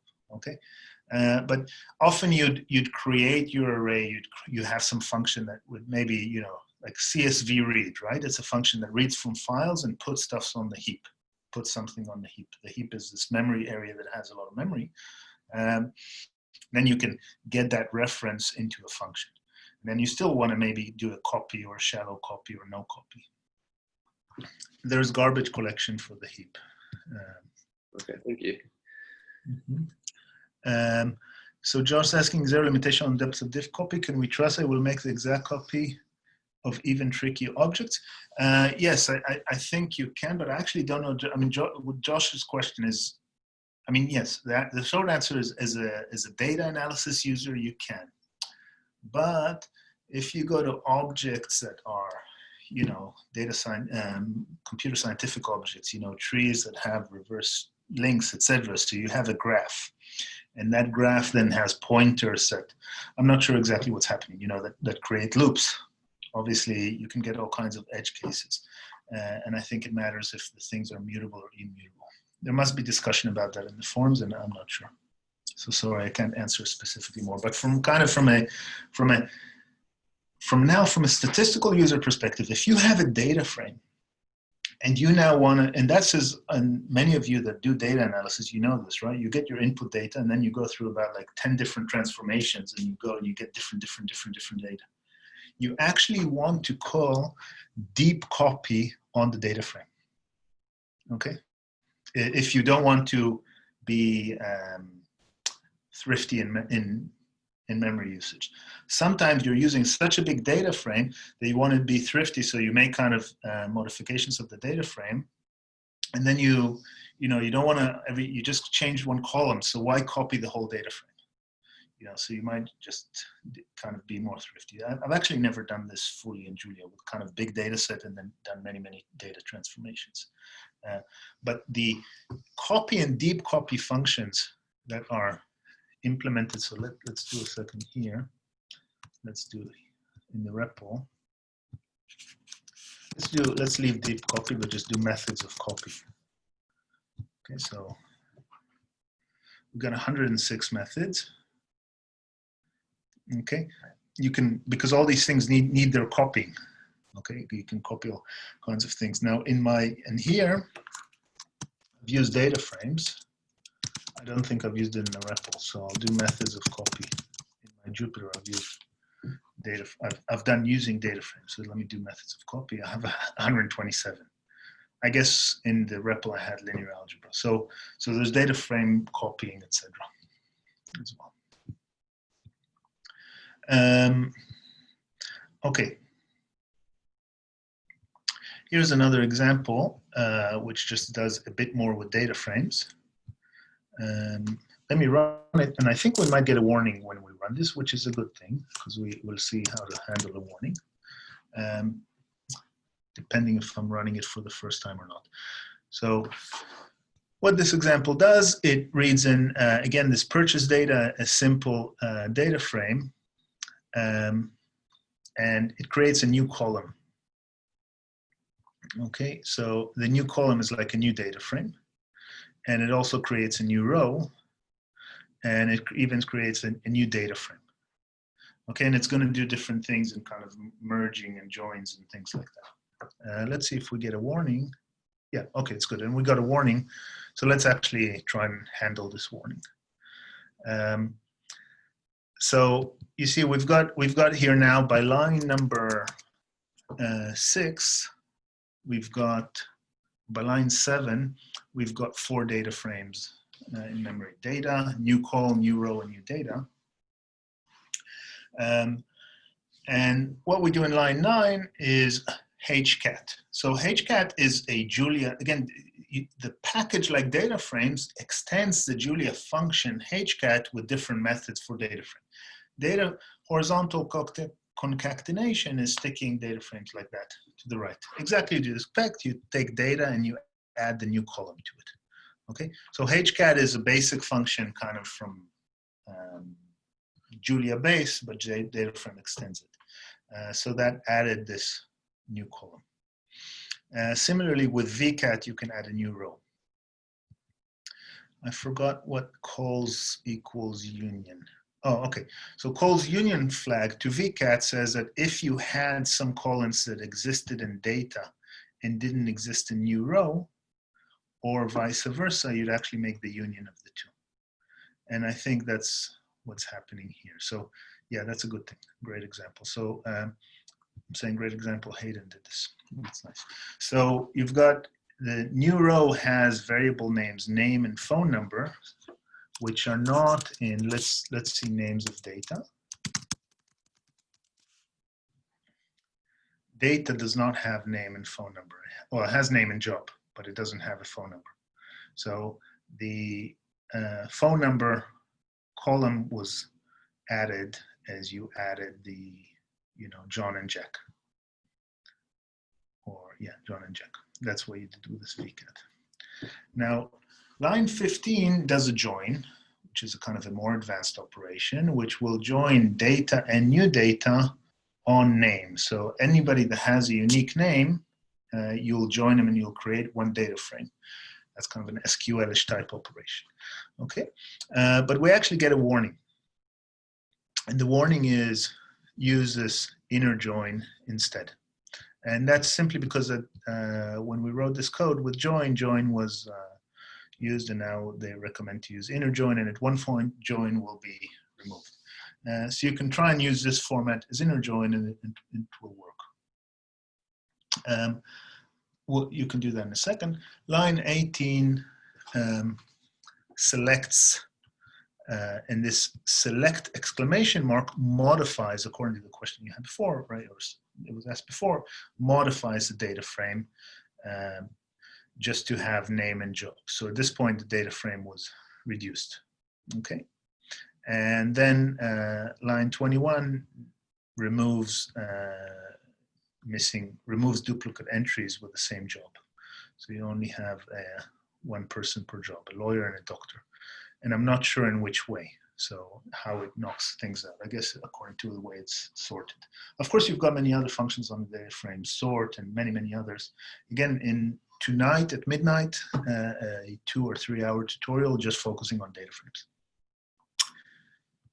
All right, let's take another kind of working break till maybe 10:55, so for 10 minutes. My suggestion is to try and run this and then use inner join instead, so you don't get this deprecated warning. Okay, so just see if you could use that logically.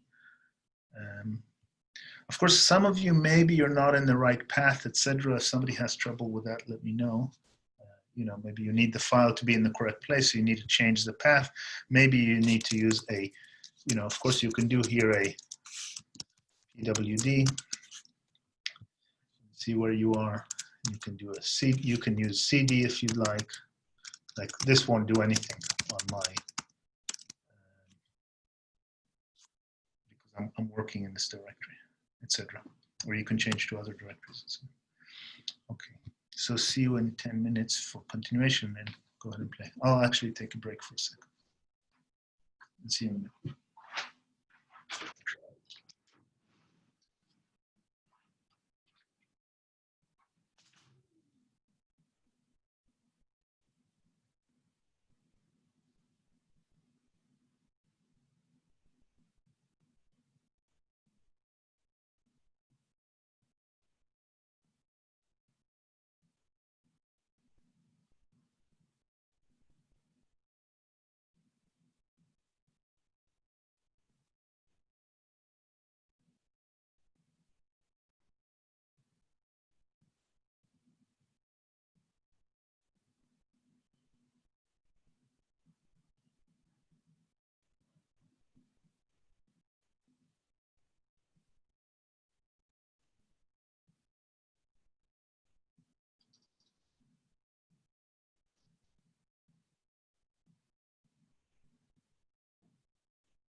So I'm back if people have questions.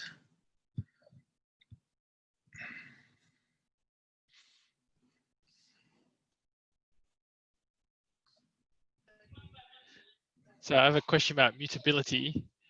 Mhm. So I know Python, and I learned about mutability when I learned Python. Is Julia basically following similar concept here and similar conventions? Like Yes. things that tend to be mutable in Python that tend to be mutable in Julia. So to a first approximation anyway. Yeah, it is. I mean, your first assumption should be false, and yeah. So and then scalar types are immutable. Important that's the difference is that structs are the structs are immutable. So I mean, of course, in Python you've got classes, right, which do more than a struct, right? But Julia is not object oriented in this classic way. But if you have struct point. Let's make a point.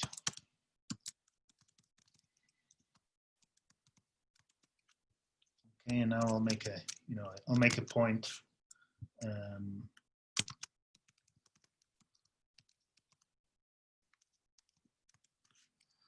So that's a point, and let's call that point Z. Okay, so it's and if I do now Z dot X equals different thing, I'm going to get a warning because the structs are immutable.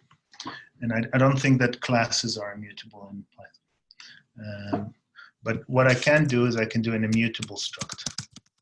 Now this might not work because now I'm redefining the struct and Julia's, immutable struct. I mean, a struct is immutable by default. You can do a mutable struct, but it doesn't let me do this. So let me call that point M. Okay, so that's actually annoying that every time you cannot redefine a struct in the session, you have to kill the session. At least I find it annoying. But and now you do this. Oh. You have to put point M in that one. Yeah. Perfect, Danny. Thanks. Mm-hmm. So now we change. So structs are immutable. Of course, what you get from the structs immutable is great performance because and then the question says, hey, when you pass a struct to a function, do you pass it by value or by reference? You don't care. It's immutable. So whereas when you pass a mutable struct, I think if you now create a function and you change, so it's passed by reference. So let's experiment with this. somebody has another question, go ahead and ask, but let's actually do this. So let's do a move function on a, let's call the point U, and it's a point M. Let me write the function like this. And I'll do U dot X plus equals U dot Y plus equals 2. Okay, that's some movement. So let's look. We had our oh, let's not do that. We had our Z. Z is a mutable point. Now we can do a move on Z. Okay, what it returns is this, right? I think if I would put a semicolon here, we don't care for the return value. Oh, sorry, the correct thing to do here now is actually return undef. So this is what you call like a void function in other language, a function that doesn't return anything. So if I do now move on Z, I don't care for that, you know, I don't care for what it returned. So I move Z, and now let's look at Z. So the point has moved. I think I called it multiple times, so it moved a few times. So mutable structs are, as you kind of expect, they're like arrays. They're called by reference, etc. Hope that helped a bit.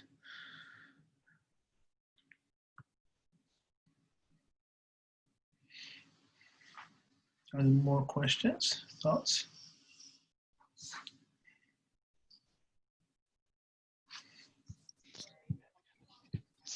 If no one else has questions, I have another one to follow on. Yeah, of course. Do people use mutable structs as like a quasi object in Julia? Yes, structs and mutable structs are the objects, right? So when you you know, you create a distribution, it's a struct. You know, these are user-defined types, right? So, but you know, maybe they're mutable, maybe immutable. For example, I believe. Let's look at this. Let's look here. So let's do using distributions, and let's call DD a normal. Okay, with, I don't know, mean 2 and standard deviation of 5.6. The second parameter of the normal here is standard deviation. It's not variance. You always need to think about that, right? So that's your normal. Okay, type of DD, of course, is of course going to be a normal. Let's look at is mutable. Is mutable. It's not auto-completing, or maybe is immutable. Is immutable. DD.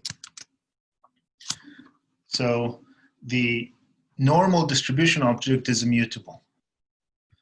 Okay, so if I'd like to go for the and the field names of DD. Oh, sorry. Oh, there is no field names. Okay, of that. So, but if I look at DD dot, I'll just do this and see what I tab. I guess I got two. You know, that normal distribution is nothing but a thing that just keeps the normal type in mu and sigma. I mean, that's all you need to describe a normal distribution. So if I do DD dot mu, I want to change now. I think I'll get an error, right? Because it's immutable. So I need to create a new one. So this normal is an object. If this was a Python implementation or an object-oriented implementation, you could have done something like dd.mean. It would have methods. But this is Julia. You do mean of dd, which might seem a bit more anachronistic, right? Because you have kind of the general function mean that you give to the object. You're not, you know, this is Python. Does not work in Julia. Okay. But with multiple dispatch and the way Julia said, people in Julia community, and I tend to agree, believe that this is kind of more extendable. No, I think I took your question, Damien, and kind of took it elsewhere. I hope Yeah, no, that's great. Thanks. All right. Okay, Emmy, let's see if there's more on the chat. No. Okay, let's move on. So we're back. And where are we? So let's go for the next act, which is Act 7, more on distributions and fitting. So let me actually just restart my kernel.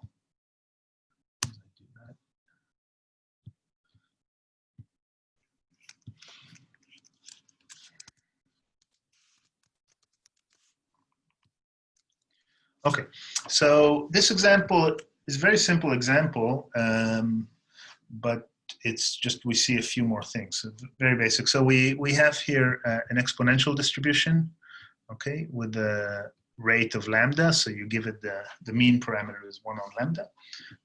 Well, lambda here happens to be 1. And what we're doing here is kind of it's a whole bunch of things. So we're using the floor function. Well, let me start with this. We're creating here 1,000,000 exponentials, okay? And we're applying the floor functions to the exponential. So exponential is continuous distribution, and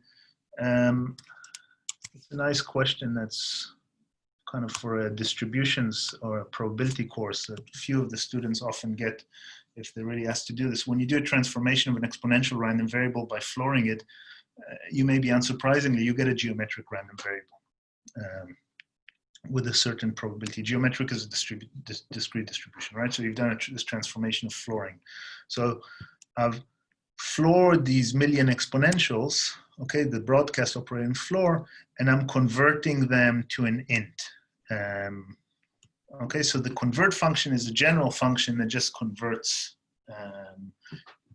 from the second argument to the first argument type. The first argument should be a type. Okay, so I'm converting them to an int. And then I'm using the counts function, which I think is from StatsBase, and that actually does kind of a histogram of how many are in each point of the X grid. So how many are in 0, how many are in 1, how many in 2, etc. So I'm manually creating a histogram, in a sense, or a bin count in this case, and I'm dividing all that by n. You can divide by a scalar without doing dot scalar. Okay, and the point is that this floor data will actually follow a geometric distribution, and what you see here, this math constants E, well, you can guess immediately what that is. That's the 2.71, etc. That's the E. So it'll be a geometric distribution with this success probability, or something like that. Okay, and then this is still. I just restarted the kernel, and again, Julia is not responsive and ultra not responsive with me sharing screen on Zoom. It's preparing the plots package, and it'll plot these two things, and they look the same, and it's plotting them as a stem. Okay, so that's that example. We'll see the output. Any questions about that before we move to the next example?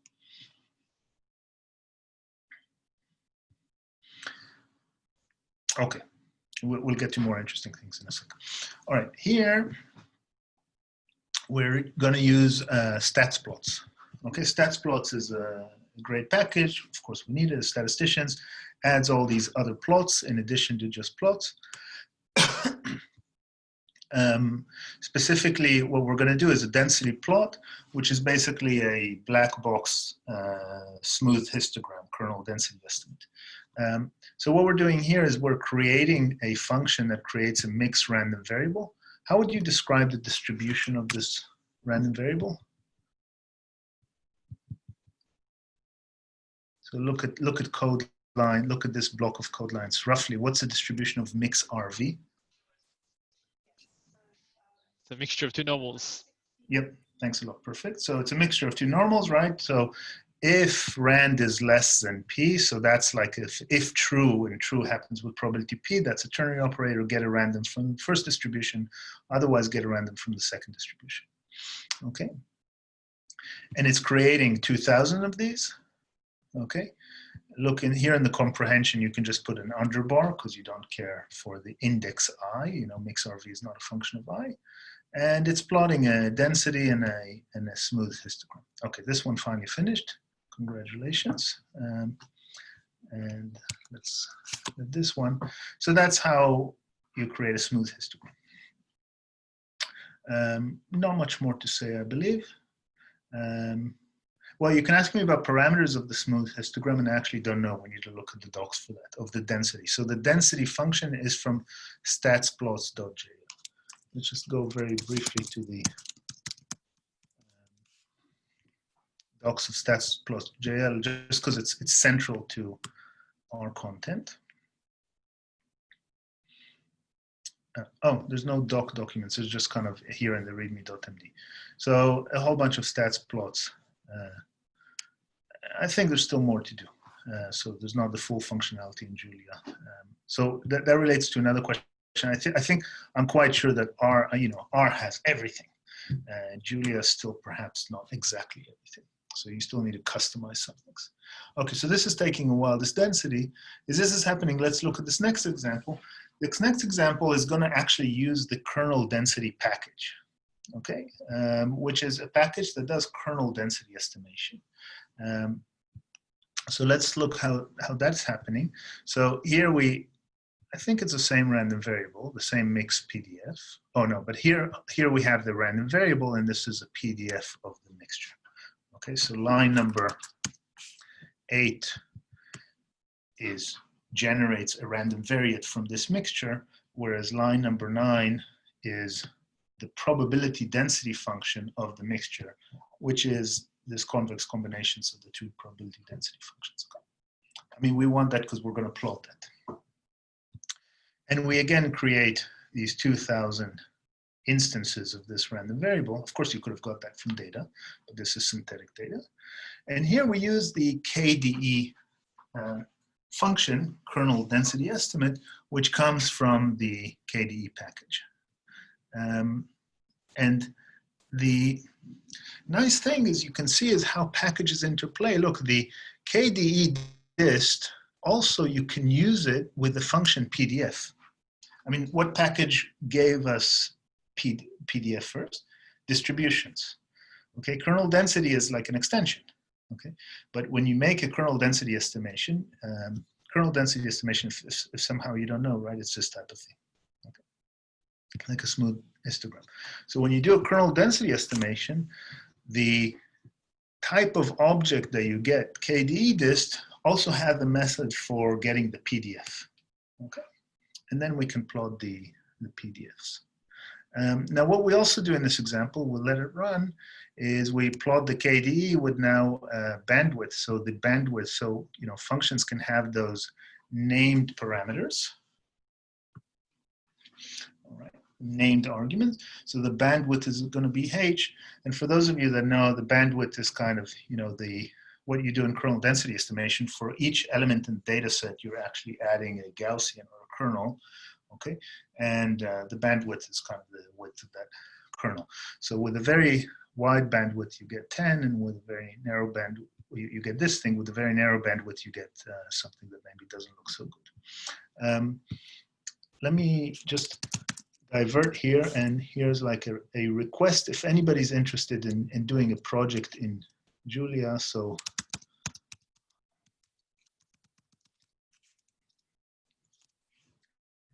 does anybody know this paper? Cited 1,400 times. Kernel density estimation via diffusion. Has anybody seen it before and not necessarily read it? So it's a highly cited paper in Annals of Statistics, draft code both of Eunice W. and the other two professors here, colleague of mine, Joe and Dirk at UQ. But draft code both of is really the driver of this in many ways.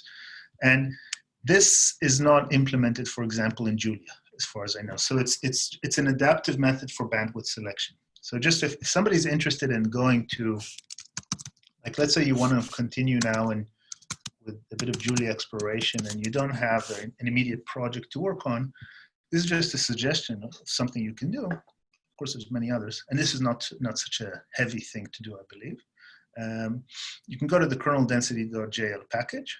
Okay, last it was updated on May 8th. You can do a fork it, and you can try and implement this method, which, this is a big paper with some proofs, etc. But the method is just an adaptive method for bandwidth selection, and that's kind of the big question in kernel density: how to choose this bandwidth. I mean, obviously you get very different smooth histograms, and their method is kind of good, especially for data that has truncated support. Just a thing. You can write to me after if this interests you. I can also connect you with, say, the co-author of that paper. Okay, I've digressed. Any questions about this?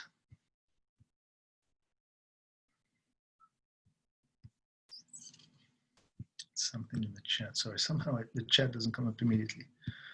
So Jason is asking.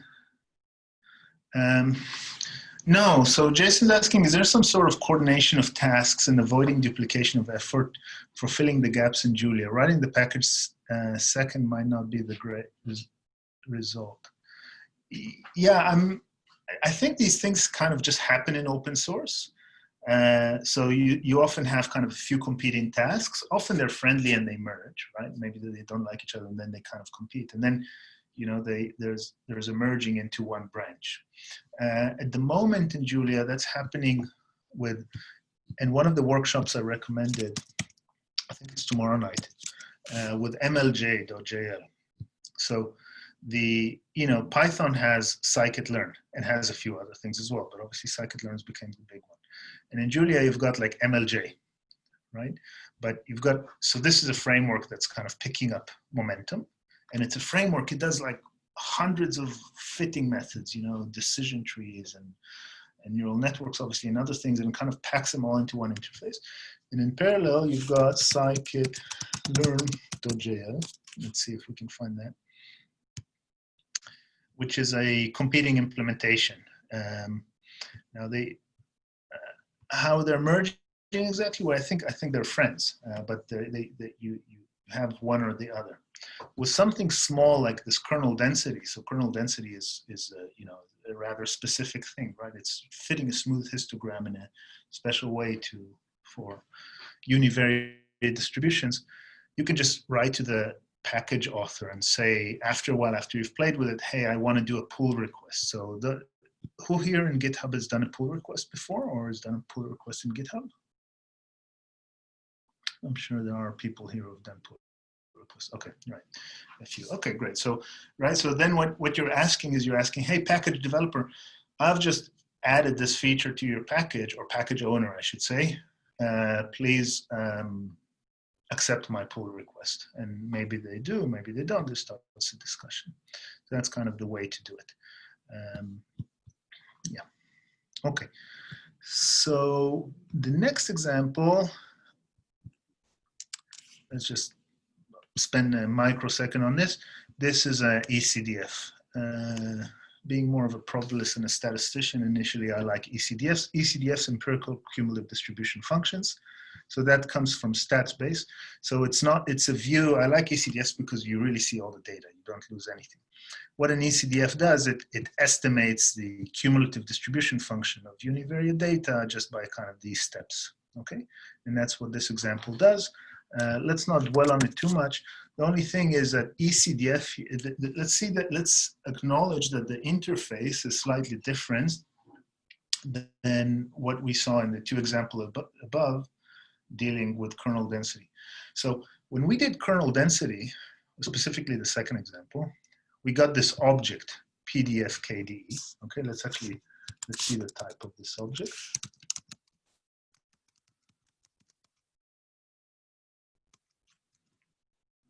No, sorry, not PDF KDE. Let's see the type of KDE dist. And that's an object that the kernel density package, or that's a type that the kernel density package exposes for us. Okay, and it has some blah blah blah blah blah, but it's a univariate KDE. Okay, and that's what we're doing here. when we're doing ECDFs, and ECDFs just come from StatBase, we take data and we actually get this object, empirical CDF1, and that's just a function. You can then apply, because it's a cumulative distribution function, you can then apply this function onto XGrid, okay? Broadcast it onto XGrid, and that's how you plot the ECDFs, okay? So here in this plot, you have the underlying CDF. This is what a CDF of a mixture looks like. It's kind of like, you know, you've got the two humps. So when you integrate them, it kind of looks like that. And you've got the two ECDFs. All right, I'll move on. And now for something completely different. So this is maximum likelihood estimation. Again, the purpose here is just so you see kind of different things, different packages. You pick up different things from the language. This is maximum likelihood estimation of a gamma density, of the two parameters of a gamma density, the univariate gamma density. Okay, so those of you that have done kind of stats, you know, mathematical statistics, you do these courses, you kind of do maximum likelihood estimation analytically for Poisson and for normal, obviously, and for other things. You get to the gamma. So gamma has a shape and a scale parameters, and you cannot get kind of an explicit closed force solution for this is what the MLE will be as a function of the data. This is not an applied stats example. This is one of those examples here that's just used for a bit of kind of seeing theoretical things, basic theoretical things. But it turns out, and these details are you can look around here in the book, that you can do some manipulations and then represent the solution of the maximum likelihood density as a solution to a one-dimensional equation. So, you know, you don't have to take the, it's not two equations, two unknowns, it's one-dimensional equation, doesn't have a closed form solution. And the equation is, it's a function of the alpha and two sufficient statistics, which are like the sum of the elements or their mean or something like that, and the sum of the logged elements. And it's this thing equals 0. Okay, so I mean, MLE, you'll see the details in the book. MLE is solution of this equals 0, function of alpha. So alpha is one of the unknowns. Where di gamma is like a special function. Okay, so di gamma is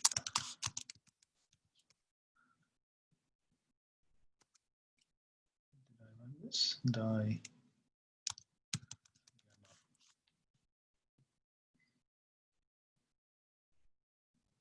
sorry, I'm the d gamma. Okay, so it's a di gamma function, etc. These are mathematical details. The point is now we have that we're creating our function, and we're assuming a situation where we have a gamma density with these two parameters. Okay. Alpha and lambda. Okay, so this is the actual gamma density. It's a gamma with alpha and lambda. Okay, the gamma density in distributions is parameterized by the mean, whereas I prefer the rate parameter, so it's inverse. And then this function MLE, this is what it's, where is it working most of the time? In line 9. So looking at the code, which package do you think gives us the function find underscore 0?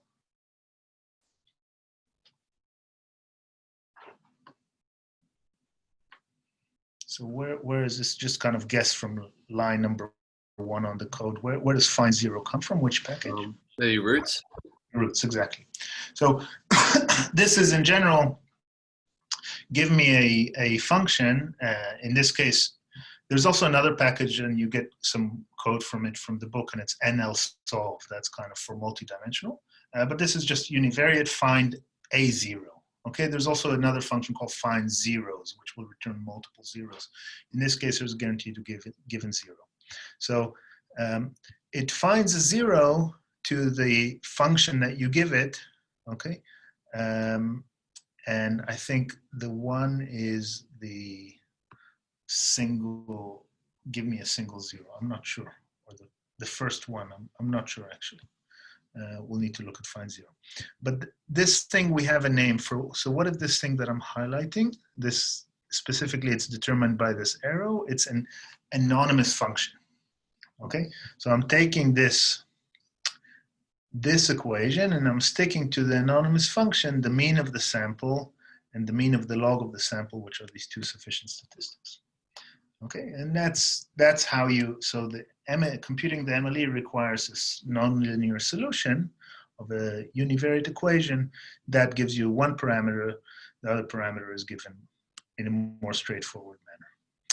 And then you can repeat this 10,000 times and you actually see that, you know, this would be the distribution of the MLE where n is 10 and this is in the center as the actual parameter.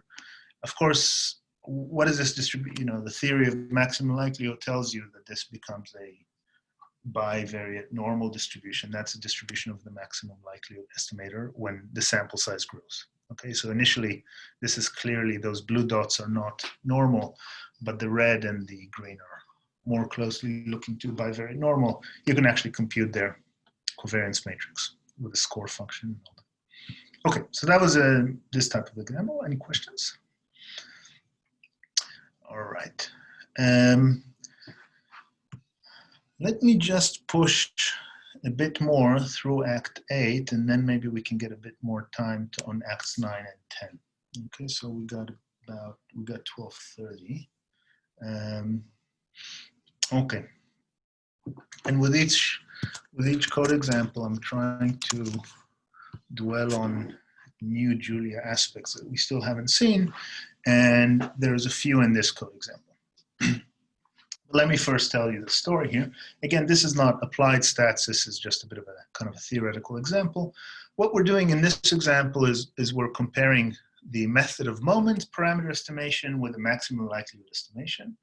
And as you might remember from your second year stats course or something like that, you know, you can look for an estimator at its mean, and you can look at its bias and its variance and its mean square error. And the mean square error is the sum of the bias and bias squared and the variance, right? So that's kind of one way of evaluating estimators. And what we have here is just a uniform distribution. So this capital uniform is from the disk, is uniform between -2 and some true b, which happens to be 5, but we don't know 5. So what's a maximum likelihood estimator of a uniform between -2 and some unknown parameter? You get data points. What's MLE?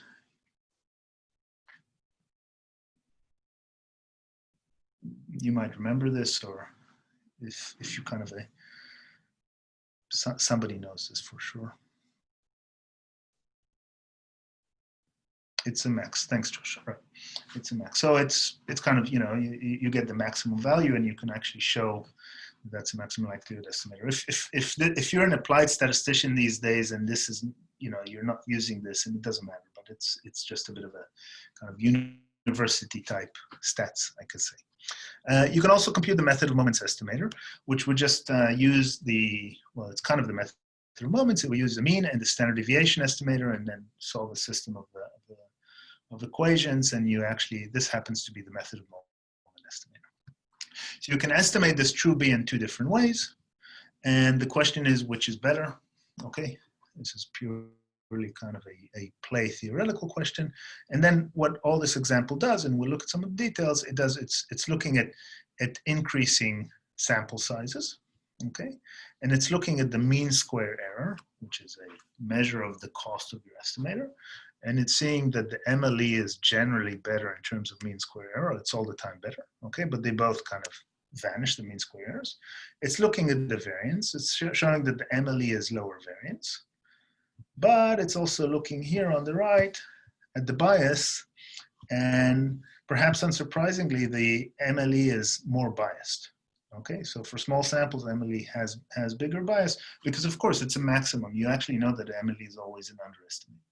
Okay, so that's this type of numerical experiment. So each one of those crosses was, you know, we ran this 100,000 times. Okay, so created 100,000 times estimators, and look, this thing runs fast. So 100,000 times per cross, and then we do the MLE and the method of moments. Okay, so the question is now how to just kind of code such an experiment. So we'll spend a bit of time on lines 13 through 15, okay, which deal with a dictionary, okay, and that's, I think, the first time we're seeing dictionary today. And the rest we won't spend much time on, so let's just a bit more on 17 and 33, something special in line 17 that we haven't seen yet. What's special in line 17? Python programmers will know this. What's new here? So we've got two variables in the just after the for statement. Thank you. Perfect. Yeah. So that's the way of not. So if I want to basically, let me just show you this construct. It's a Python. Oops, that's not what I wanted to do. It's a Python construct as well. So data equals 1, 2, 3. Well, you know what? Let me do data equals 10, 20, 30. Okay. For I, comma, if I do for x in data, println x, of course I get 10, 20, 30. If I do for I in 1 to length data, and I, of course I get the indices 1, 2, 3. But well, if that would work for I in A double N. Okay, thanks a lot. But sometimes you just want to do them both, so then you do x comma I. Now let's hope I get this correctly because I never remember the order. We'll see in enumerate data and println. Now instead, just purposefully, instead of println, let's do show. Let's use the show macro for the tuple xi. And did I do it correctly or did I flip it? Kind of. It looks flipped. Yes. Okay. Okay, so that's it's just a small programming construct called enumerate. It also exists in Python. So you want both the index and the value of what you're enumerating on. Okay. All right. So the enumerate function is like, you know, a low-level built-in function that lives with for loops. Okay. Now the big thing that we're doing here, just in terms of Julia, is we're using a dictionary. A dictionary. Dictionaries are one of those things that people that only program in C and Fortran, you know, won't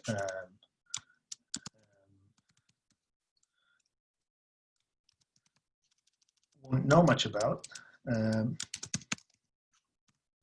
But for people in more modern languages, you can't hardly live without them.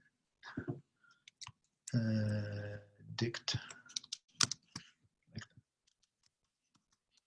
Okay, so often with these functions like dict and array, constructors, etc., you actually put in the type here with these curly braces before, and because dict and array are parametric types. So I have now this object called dd. Okay, and I'll show you what I can do with it. I can do dd of you know, Emily 2.35 and dd of Jacob is negative 2.3. Okay, and then I can do dd of Jacob, and I get negative 2.3. So it's a dictionary, it's a hash table, it's a lookup table. So it's like an array that's indexed, not necessarily by an index type. Okay, and I can do all kinds of things. I can do dd.keys, I think. Does that work? Yeah. And I've got too many keys here. I'm not exactly sure why I have other keys. But that's, yeah, or maybe key. Oh, I think the right way to do it is keys on dd. Yeah, okay, these are the keys, or I can do the values on dd. Get the keys and values, etc. Okay, so dictionaries are certainly useful for big data manipulation or for heterogeneous data manipulation. I'm sure many of you use dictionaries in different ways. So what we're doing here is just a big, ugly dictionary, and there's so this is a lot of ugly notation between lines 13 and 15, but it makes the usage easy. So if you just consider these lines, and let me just call this for now construct the dictionary, and then let's see how we use this dictionary.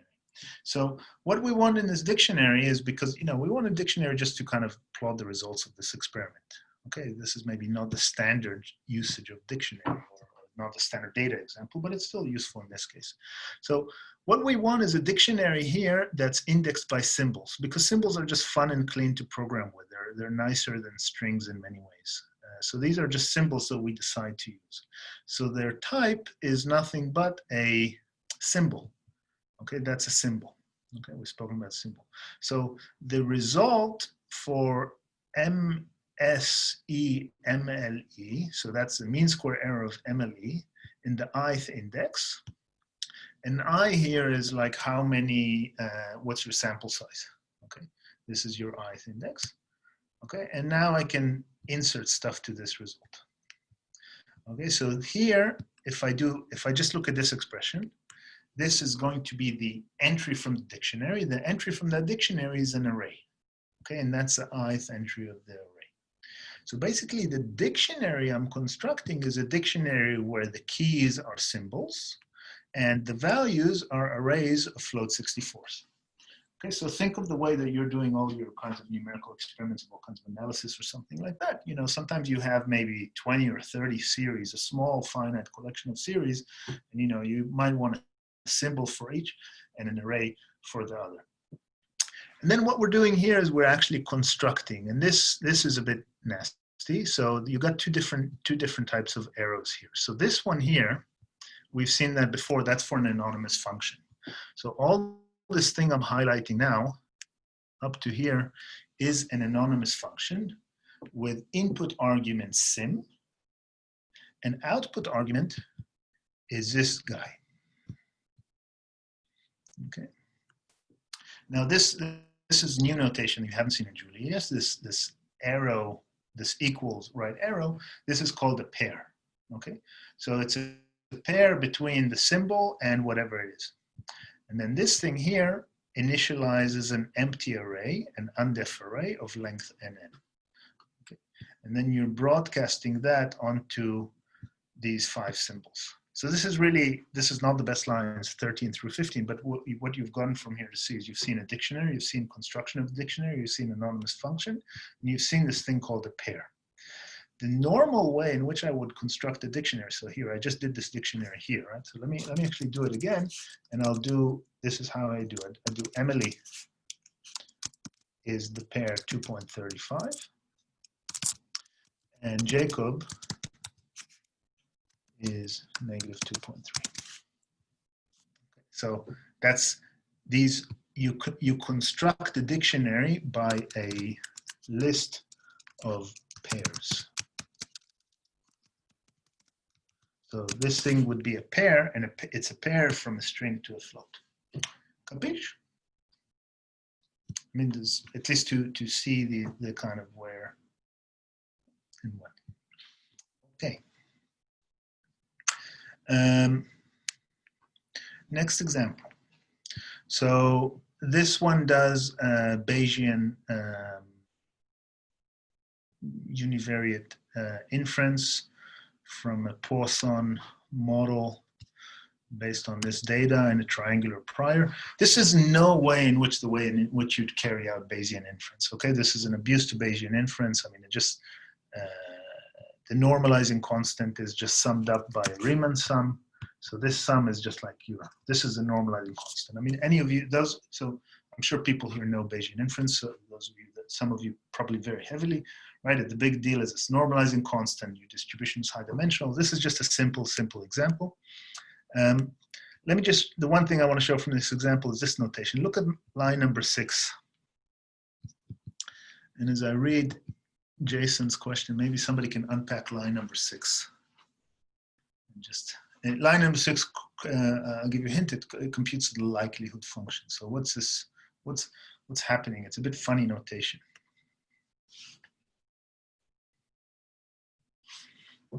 The likelihood of the Poisson distribution. Right, so the PDF is from the Poisson distribution. The data, these ellipses you've seen, you're kind of doing the splat operator, but what function are we calling here? What's the function that we're calling here?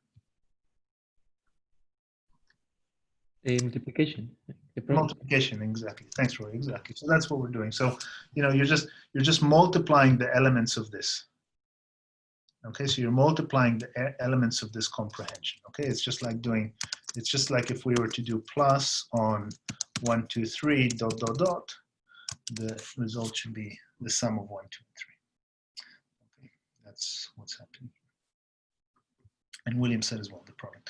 Okay, let's move on to the next example, just because time is a bit short. Let's see this one, just because the graphics are kind of slightly more impressive. So if any of you are interested, in Australia, the national curriculum in high school actually does, like in the second level of mathematics, there's 3 levels in high school, kind of basics, middle, this, I think they're called general methods and specialists or something like this. So the second level, high school teachers are supposed to teach confidence intervals for proportion.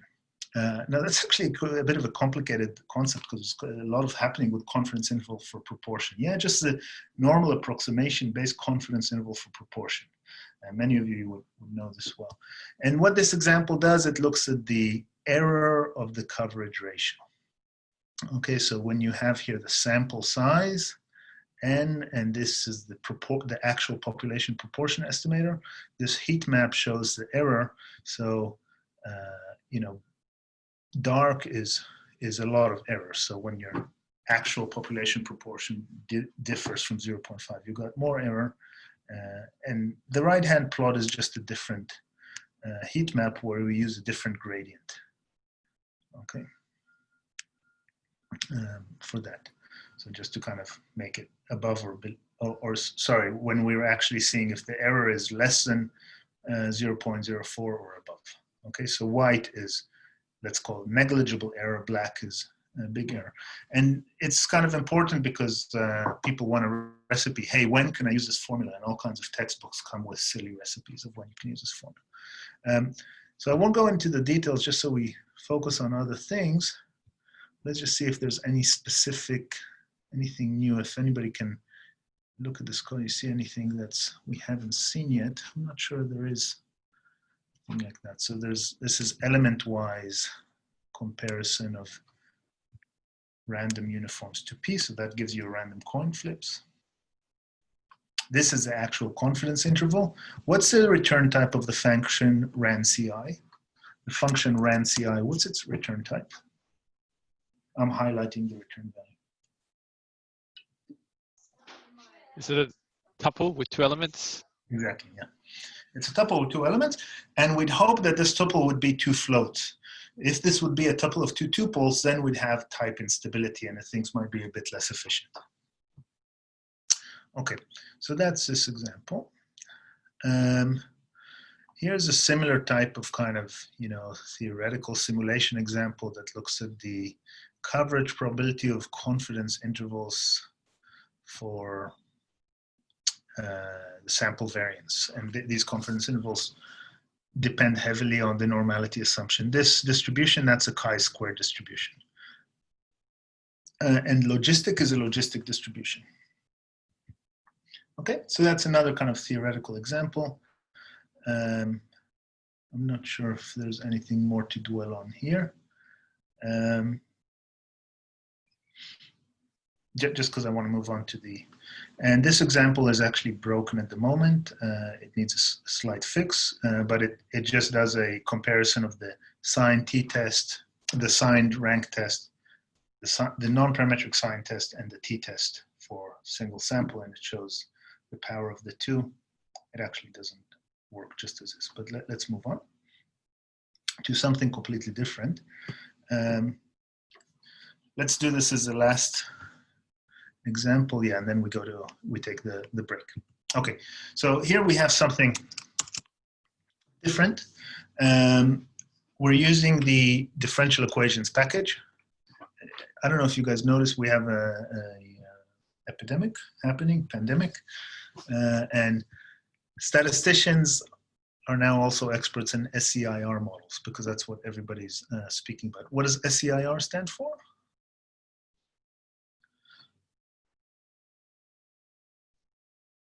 SCIR? Susceptible, infected, and recovered. Right, exactly. And the E is a slight normification, is like exposed. Yeah. So that's the general kind of basic epidemic model. It's actually invented like 100 years ago, just after the previous epidemic, the previous very big one, Spanish influenza, which covers the state of how many people are susceptible, meaning they still have not gotten the disease, how many are exposed, they've gotten the disease, but they're still not showing symptoms and are not infected yet, then how many are infected, and then the R can be a good thing or a bad thing, can be removed, which is, we don't know, or can be recovered, which is good. Okay, so removed maybe is also dead. So that's the SCIR model. Just quick, this example is taking time because differential equations.jl takes a lot of time to compile. Afterwards, it's very fast. And that's the workshop that was last night by Chris Rukakis. He's a creator of differential equations.jl. Okay, so what you do here is you specify the right-hand side. This is what you call the right-hand side to an ODE problem. What's ODE? Ordinary differential equation, right? So it's a dynamical system. It's an equation where you have, this is deterministic, this specific example, no randomness here, okay? Where you have your initial condition, your init X was, these many were infected. That proportion of the population was infected. Nobody was recovered, nobody was exposed, and all those that weren't infected were in the first box and they were susceptible.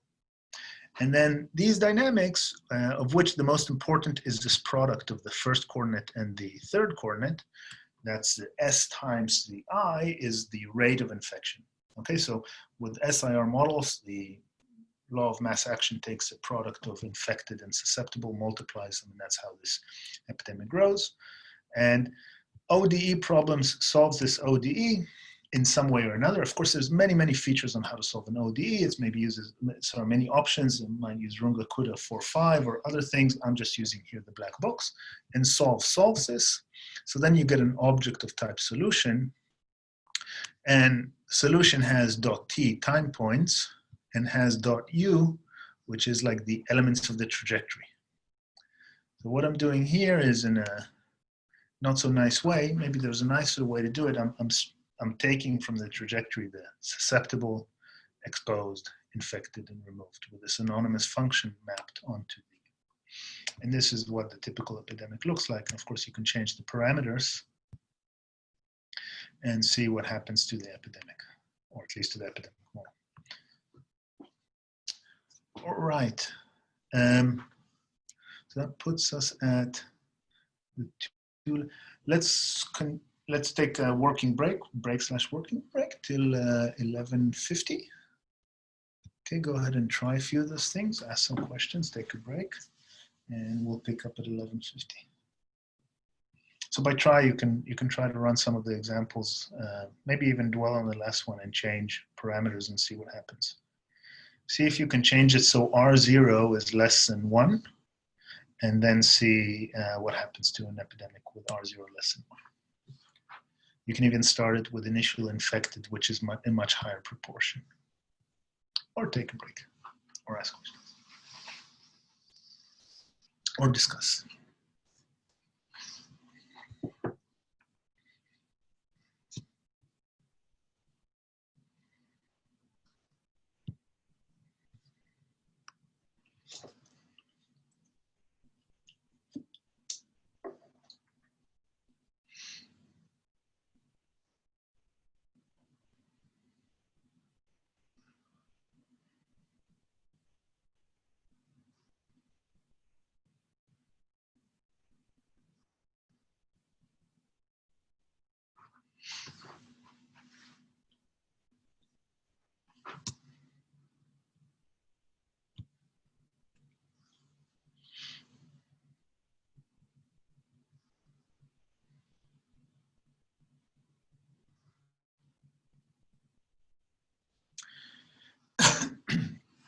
So Jason had a question about profiling. So the only specific, and the question also referred to my co-authored book draft. So the only place in the book where we do profiling is just in the start, chapter 1. So you'll see the second or third example in chapter 1 if you go to the book draft, and there'll be a use of time there, the time macro. There are more advanced profiling tools. The book doesn't deal with performance at all. So just, you know, Julia, it's knowing, hey, and I think that's a way to maybe learn, Julia, just know that you can make it fast, and it's kind of fast immediately if you don't do anything completely silly. Learn how to use it, do what you need, and then optimize. That's at least one approach. I mean, of course, sometimes you want to kind of optimize by design, you know, whatever your algorithm you're running or doing. But I haven't used profiling tools much more than the built-in time. There are all these profiling packages, and you can find a lot of info about that. So a lot of the discussion is about optimizing and optimizing and improving.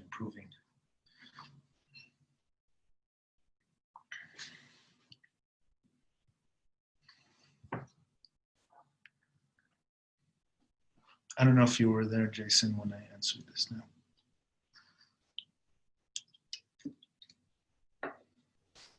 Johnny, question about the convert function. Yeah. In an example below, you use the dot modifier to the convert function for the integer. Is there any particular reason why you did that? Because I just tried with int dot, and it worked as well. Yeah, I think you're right. No need. Yeah. So convert. Yeah. Yeah. So what was it? Which is I remember seeing that was floor data. The all right, exponential. Yeah. Good point. Thanks for catching that. So yeah, you could just cast to an int and it will work. So I don't. I'm lost now. Up more, right here. Yeah. So here you can do int on. This is what you did, right?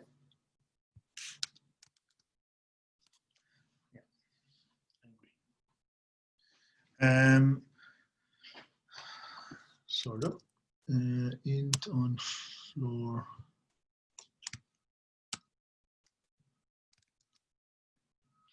Like that. So there are.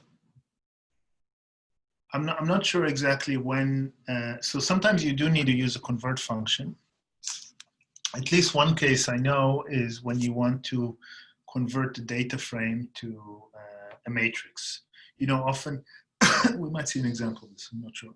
I'm not sure how to do the syntax immediately. I would need to look it up, so it's a bit fiddly. But you want to convert a data frame to a matrix, right? Because your data frame is all numerical. It does not have missing entries, and now you want to stick it in some statistical method, PCA or ridge regression or whatever.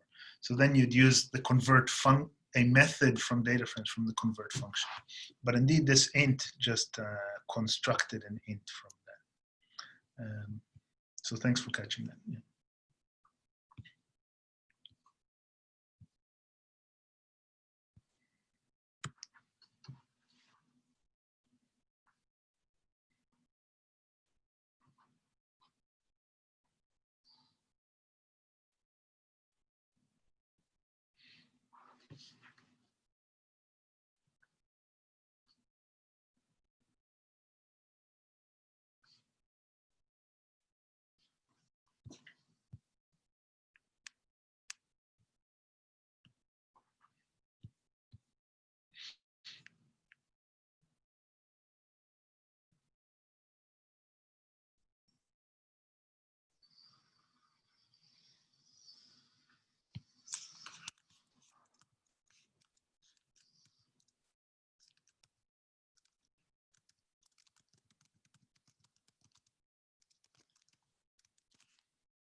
$11:50 in our time on the Eastern Australia seaboard. I'll be back in a second.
I'm back if there are more questions.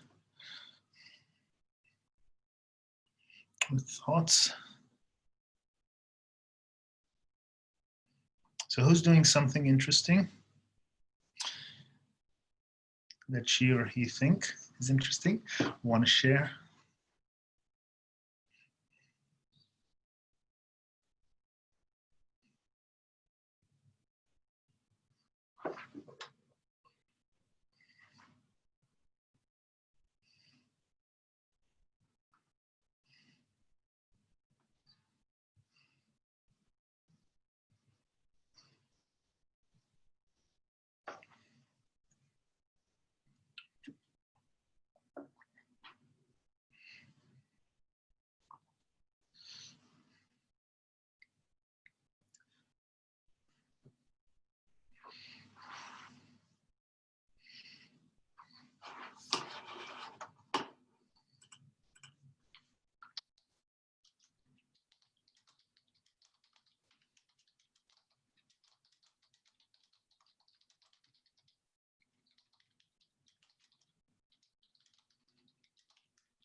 So let me just just remind you of these talks.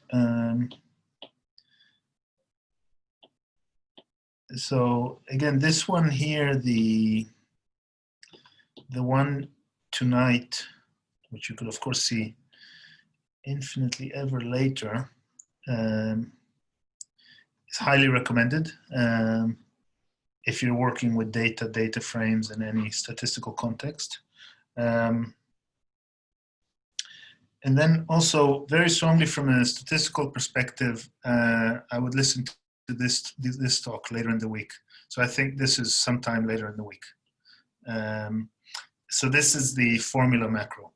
Now these talks here are not tutorials. They're kind of the people that have created the packages are, hey, I do this package, this and that and that.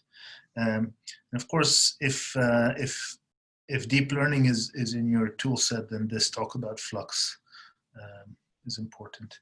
But it's not, I mean, all these are statistical, but really these two are the critical ones, I believe. For those interested in macros and such, meta-programming here. And this is always an interesting talk, The State of Julia Language by Stefan Karpinski is one of the co-creators.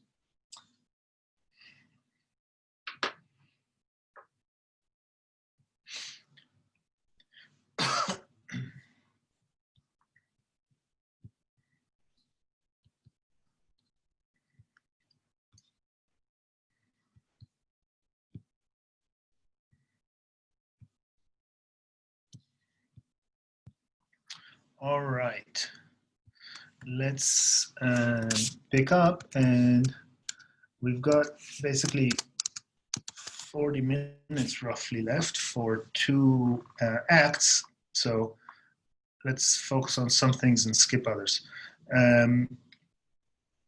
So I'll actually skip this example fully.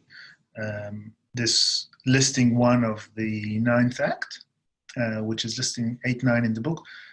Oh, I must say, so chapters 8 and 9 in the book, the machine learning chapter and the linear regression chapter, are not online on the draft version.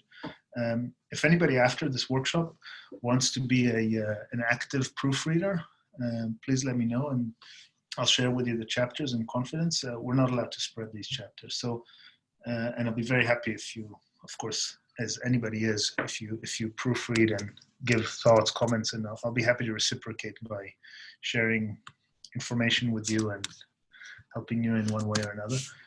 So that's most of the examples we're seeing now are from these 2 chapters where you have the code examples in the book, but you don't have the content in the draft version. Should be sent to the publisher soon. So this example here does residual analysis. Julia, as far as I know, does not have everything implemented in a rich manner like R. And of course, there's a lot of places to contribute in this. For example, what we do here is we manually compute what's called Cook's distance, which is the distance of each, well, a measure of the influence of each point in linear regression. And we find the point with that's the most influential point and say what it is, and we even plot it on the graph. You'll see that in a minute. Rank is actually the rank of a matrix, okay, which is also equal to the trace. Trace is the trace of a matrix. This is a hat matrix, a projection matrix associated with linear regression. So that's this example. Let's go down to a more interesting one, or at least a more important one. This is a simple example, but important. So multiple linear regression, as you do in R. So you have here a data set, which we use from the R datasets package. So the R datasets package is, of course, a good package. It gives you just packages from a lot of datasets that appear in other packages in R. It's useful for educational purposes and experimental purposes. So this gets from the package mass, the CPU's dataset, which has kind of recordings of CPUs. And what we're doing here in line 4 is the map function is effectively just the broadcast operator function. So it's doing this scaled up reciprocal. It's taking the cycle time of a CPU, that's the data object, that's the data field, that's a variable, that's a feature, cycle time of a CPU. I guess it's in nanoseconds or something like that. If you do the reciprocal and you multiply by 10.9, by 10 to the power 9, you get the frequency. Okay, so it's this is an example of a transformation of a random variable. Okay, and then you can run, you want to see, predict or make a linear model for the performance of a computer as a function of its cache size and a few other things such as a frequency on the data frame. Okay, and this is your prediction function, and there's nothing more happening here that's interesting in example 7 beyond that. Okay, that's and you get output for multiple linear regression pretty much as you would in R and any other standard software packages with the t-values and confidence intervals, etc. Well, with p-values most importantly. Okay, this example is still running. So I guess what's also interesting in this example of stats plots, we're doing a QQ norm, which is a normal probability plot, okay, for the residuals. Okay, so there's a few statistical functions like that in stats plots. This example, let's look at it because we have a new programming construct in this example. In this listing 3. So this example is designed to kind of showcase collinearity. So collinearity in linear regression is when your independent variables have potential dependence between them. Okay, so when your x's have potential dependence between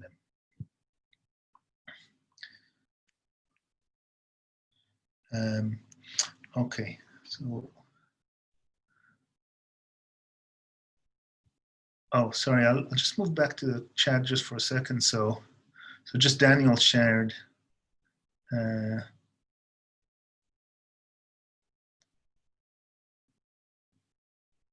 Okay, it's nice. It's a nice example of type instability.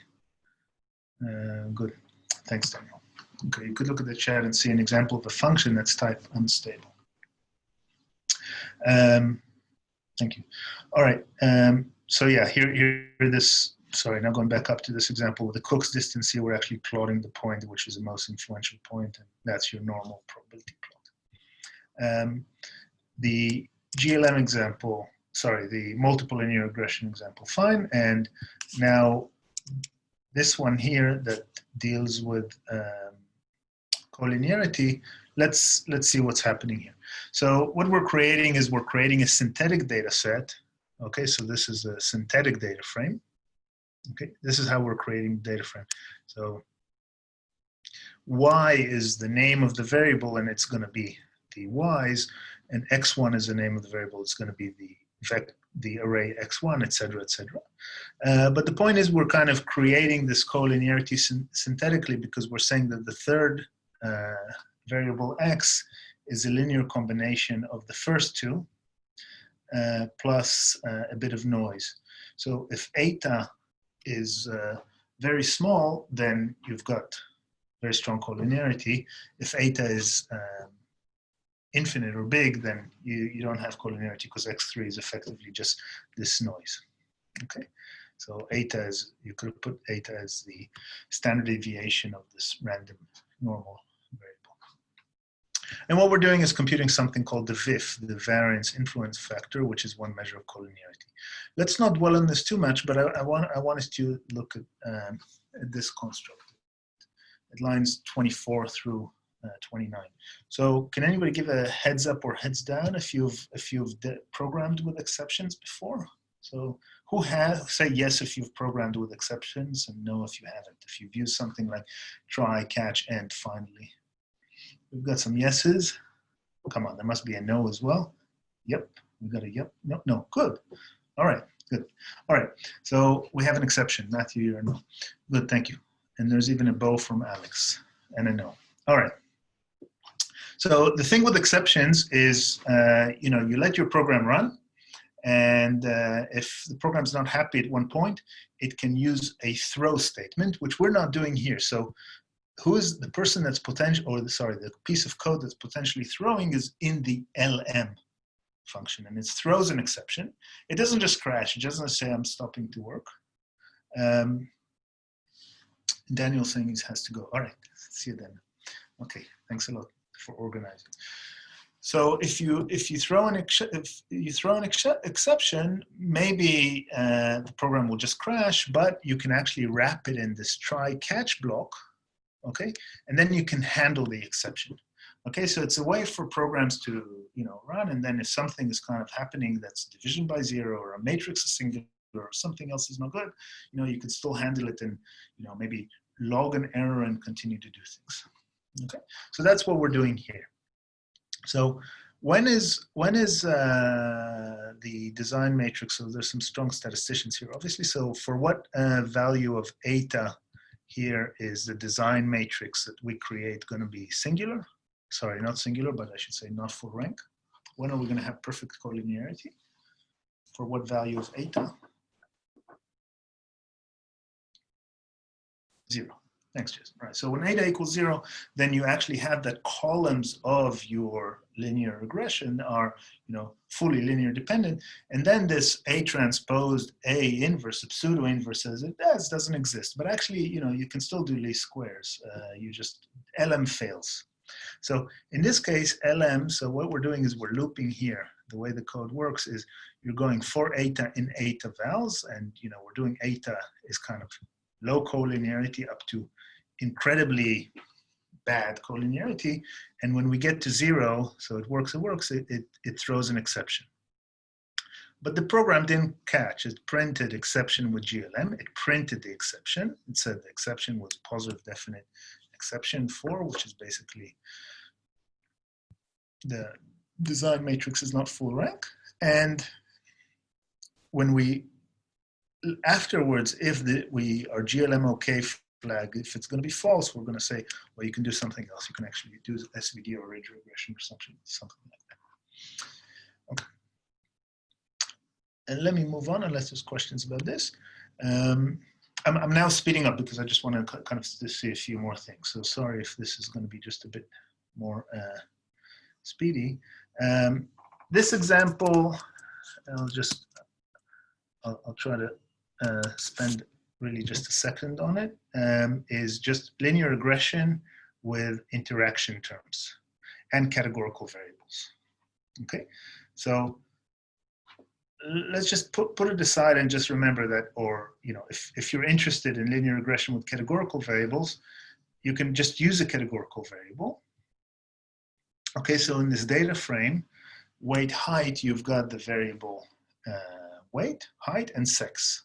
But we're also actually shuffling the data frame, and then at random points, we're changing the sex to others. So neither male nor female, other genders.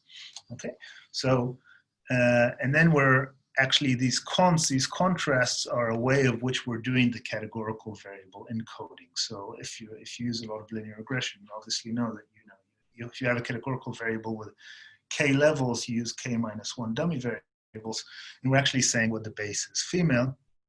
And this notation is saying that to create an interaction term between weight and sex, where in the first one you create you also keep the intercepts, and in the second one not. Okay, so that's it. And so you've got interaction terms, so you don't have the same slope, and in one of them they meet at 0 and the other not. Let me move on. And here in this example, what we're doing is we're running now GLM, not just linear models, but generalized linear models. I mean, we've used the package GLM all the time, but all the time it was with linear models. Oh, sorry, that's not the case. Sorry, a mistake. In this example, what we're doing is did I skip an example? No. In this example, what we're doing is we're running now ridge regression. Okay. Now you can implement ridge regression yourself. It's actually not so hard, but you can use ridge regression for multivariate stats. So, that's not in GLM. You use a package multivariate stats. I think it's probably in different packages as well. And that's the ridge function. So ridge regression, I assume most of you know what that is. If you don't, you add an L2 regularization term, or you kind of take the regression problem and you modify it, and it's a way of potentially dealing with overfitting. Okay, so it's a shrinkage estimator. And in this example, what we do is we also kind of manually do k-fold cross-validation. So there's quite a lot of constructs here. So these are like sets of indices. And this is the first time you're seeing, I think, in the code in our interaction of today and Friday, where we're actually dealing with sets. So if you don't know what k-fold cross-validation, just put a note on the side just to know that you want to see what that is. But if you do, then you need to separate things into groups. Now, in the various machine learning packages, you'll have k-fold, such as MLJ or scikit learn.jl, you'll have k-fold cross-validation built in, but here we're just doing it manually. And the thing with setdiff, we're actually using differences of remove from the set of all indices, remove the development set. Okay, development set is kind of like a training set. Okay, so we're doing it here manually, so there's a lot of set work. We haven't used sets in Julia, but you can use a set. Just like you have a dict, just like you have an array, you also have sets. The setdiff function works on collections, not necessarily just on sets. And the whole point here is just if you look at the output for a second, when you have ridge regression, you're asking yourself, what's the best lambda? One way is by k-fold cross-validation, find the best lambda for making a prediction. There's a question by Jason, eta less than machine precision. Yeah, instead of eta equals 0, you might want to do eta less than machine precision. I think for machine precision, there's an EPS function, an EPS function that checks machine precision for different machine. All right, moving on just a bit more. This next example does lasso. So some of you for sure have used lasso. So lasso is kind of the friend of ridge regression, where you have L1 regularization. The good thing it's used also for variable selection. And this uses the lasso.jl package, which actually I believe is not super mature. So it works, but for example, it doesn't have all of the implementations, and there's no group class. So if anybody wants to contribute, and if kind of multivariate analysis is your thing, then lasso might be a direction to go. Let's skip the output and move to the next one, because so we see this. So here we have GLM, and for the first time we're using the G of GLM. This can be important for perhaps some of you. So who here works explicitly with generalized linear models in your data analysis? Linear models that are not just generalized linear models. I mean, I know that people in the insurance industry use that a lot. Is anybody here as an applied statistician working with GLMs? Okay, great. Oh, of course. Okay, so Roy, you're in agriculture for sure. And Jason, what do you do? I forgot.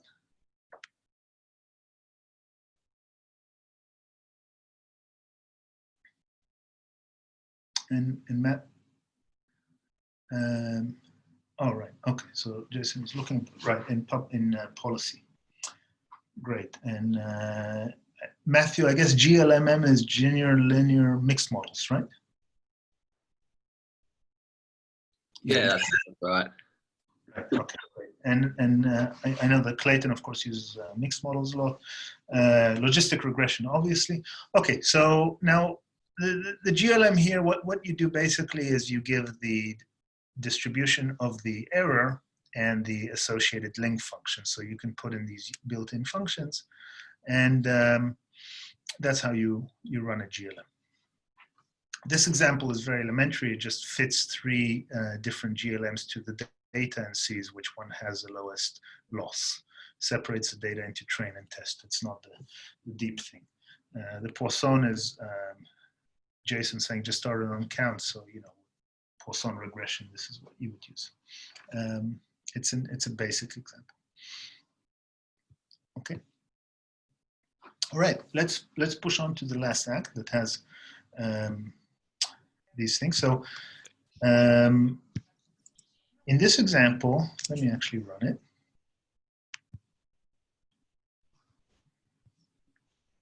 Any questions more? Let's see. Chemical risk. Okay.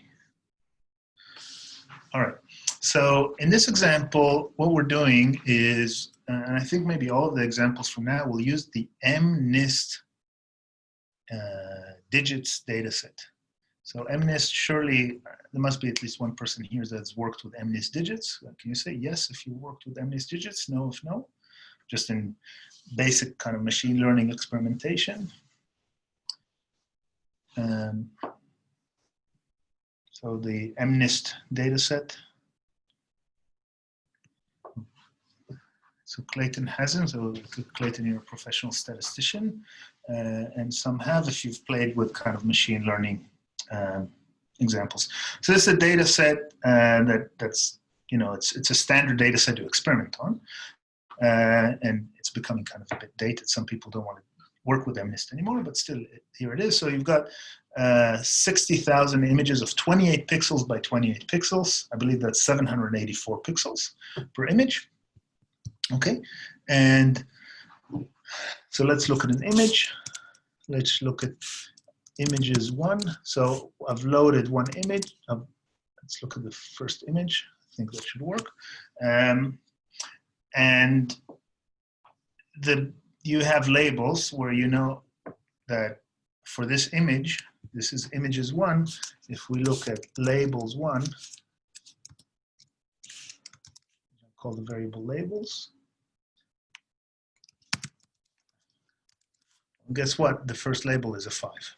Okay, so it's kind of the basic machine learning classification data set for us. So you've got, this is, and it's nice how Julia shows you this kind of image. Now, I'm getting here MNIST data set from Package Flux, which is the deep learning framework, the standard deep learning framework. And Julia, of course, there are wrappers also for other deep learning frameworks, etc. But Flux is nice because it's all Julia based. And Julia is fast, so you don't need to use necessarily TensorFlow that's implemented in C++, and then you can't see what's happening in it. Okay, and that's how it's pulling the data, and then it's doing HCAT on VCAT of the data, and it's doing some manipulations, basically converting each image into a vector. Okay, let's just look let's just look at the vector x. Okay, so that then becomes our data set. Of course, when you're working with image data, after, you know, it's 784 is a single image by 60,000. Okay. And then what we're doing in this example, we're not doing classification, actually. In this very small example, what we're doing is PCA, principal component analysis. And we're using again, the fit function is this general function that has many method implementations. You fit a PCA model, which is available through multivariate stats, and you're actually only getting 2 principal components. Okay, and then M is your projection matrix that will take the 784 dimensional vector, which is an image, and just put it on 2 components. The actual meaning of each component is not super important, but at least, and then we're just plotting here the separation between this function we create, compare digits, compares the, you know, the digit 0 and the digit 1, the digit 2, the digit 3. Of course, you could have had more comparisons, 10 on 2 comparisons. Okay, and you see that like principal component separates digit 0 and digit 1 almost perfectly, but doesn't do a great job, for example, between digit 2 and digit 3, etc. So this is principal component analysis of this MNIST. Okay, time is short. Let's move to the next example. So in this example, we are, let it run. We're for the first time going to train a neural network. Now, we are not, this neural network is very simple. This is the network. So that's the network. Of course, apologies if you don't know much about neural networks, you know, it might seem like, oh, fuzzy. It's actually not so complicated. Okay, it's just a nonlinear function between an image multiplied by a matrix W, where you add to it what's called a neural network's the bias vector, and then you apply the softmax to it. If you know what neural networks are, you'll know what softmax is. And that's nothing but multinomial logistic regression in this case. Okay. So the flux is quite verbose. So this is actually your model. It's a model where you have your image vec, that's your input image, and this is going to be your output probability. Now the classifier is then going to take the argmax of the highest probability. Why this -1? Why does the classifier do -1?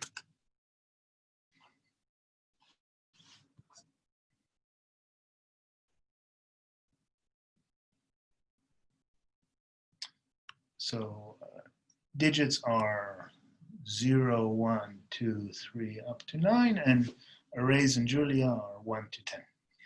Okay, so just shift it back to 0 to 9.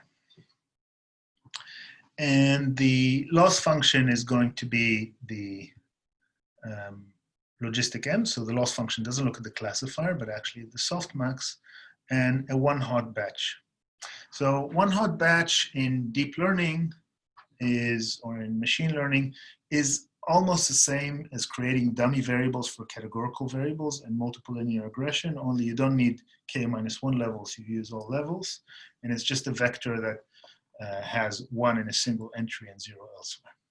So this is kind of, so neural network training is all about looking at the loss function and training then the parameters of the network. These are the parameters of the network. Okay, so you start them randomly. You've got 10 outputs, which are 10 probabilities, and 28 by 28, that's a 724 neurons. And these are the biases. So with Flux, you actually choose your optimizer. The basic optimizer neural networks you'll use is gradient descent. But Adam is an adaptation of gradient descent that has momentum, adaptive momentum, and also has RMS prop. So, and this is the learning rate, and you can set more parameters for that. Now this thing is actually running, and it's doing these dots. So basically the way it's doing this dot is doing while true, it's printing a dot every epoch. Okay, an epoch is a phrase in neural networks, which is one iteration when you run over all the input data. Now there's also I could have not done these dots manually. There are all these packages, I've never used one yet. haven't used one yet for creating an automatic progress bar and things like that. And in general, if training takes a while, you'd want to write it to file in a certain way. Now, this is where all of the action takes place. So in line number 33, you've actually got the gradient being computed.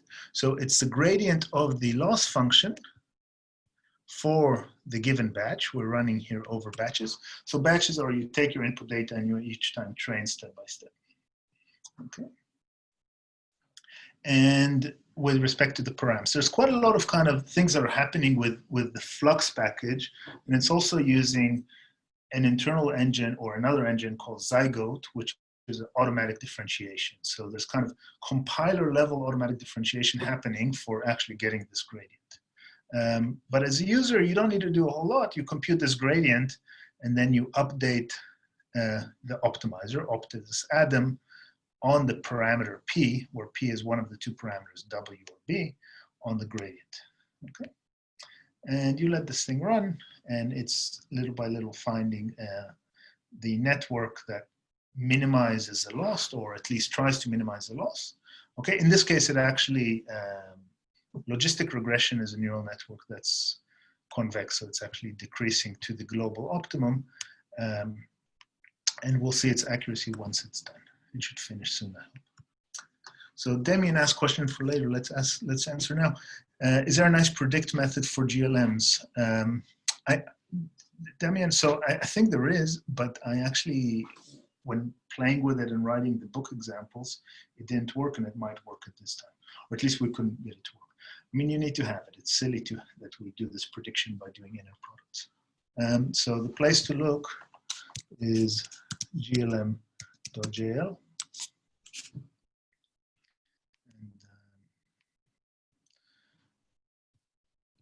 As I said, this is, having 310 stars on Julia's GLM package is actually an indication that for kind of, let me call it kind of more classic stats as opposed to neural networks and things like that.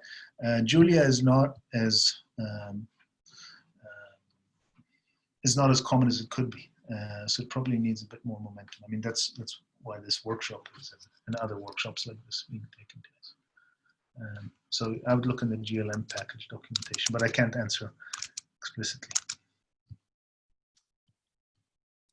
Okay, so that's about this thing. So it should soon finish, I believe. Now, look, once it's finished, what we're going to do is in line 45, we say how many epochs took place. So in this case, we're actually running until what's a condition for breaking here? It's while true. Oh, this is nice. So we see line 42. Okay, so this is I don't like this so much, but it's a lot of people program like this in Julia, so I stuck it in this example. It also makes the code a bit shorter. So this basically says if this condition is true, this is short circuit evaluation, then evaluate the second statement. And the second statement says, leave the loop, break, okay?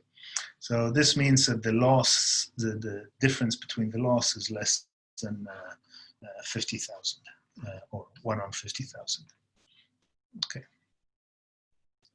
All right. Once it's finished training, it's actually going to apply the classifier on the data, and it's going to tell us what the accuracy is. Okay, so what proportion of the labels did we get correct? Now, let's go to this example. Okay, and it finished. Okay, so it ran for 127 epochs. So that means it ran over the data set 127 times, and it received an accuracy of 90%. Okay. And this is a plot of the loss. Oh, interesting, actually, that you see this. So the plot of the loss here doesn't look like it should. It's just in terms of you see this plot is not nicely formatted. It's in terms of the ranges, etc. The reason that happened is in the previous example, or in one before that, I probably used I used default. So this function default from plots.jl changes the default arguments of plots. And I change the default of x limits and y limits. Okay, and then those default state, I'm still in the same session, and we're then messed up this plot. Okay, that's what's happening. But just know that the defaults, there's a way to kind of set the defaults. Let's see, any questions? All right, let's go to the next example. So let's actually run this while we speak, so you see that this can actually run. I'll restart the kernel, just so that there's no defaults. Now, in this example, what we're doing is we're not training a neural network. We're using a pre-trained neural network. And I think it's important that people know this. So, I mean, just like, you know, often you use the predict function of a GLM much more than what you'd actually train the GLM or do parameter inference. Similar with neural networks, every time we use a neural network in an app or something like that for doing some sort of classification, perhaps some regression, then, you know, we're not training the neural network typically, we're just using the pre-trained neural network. So this neural network here, it's again for MNIST, all these examples are for MNIST, is specified in this chaining.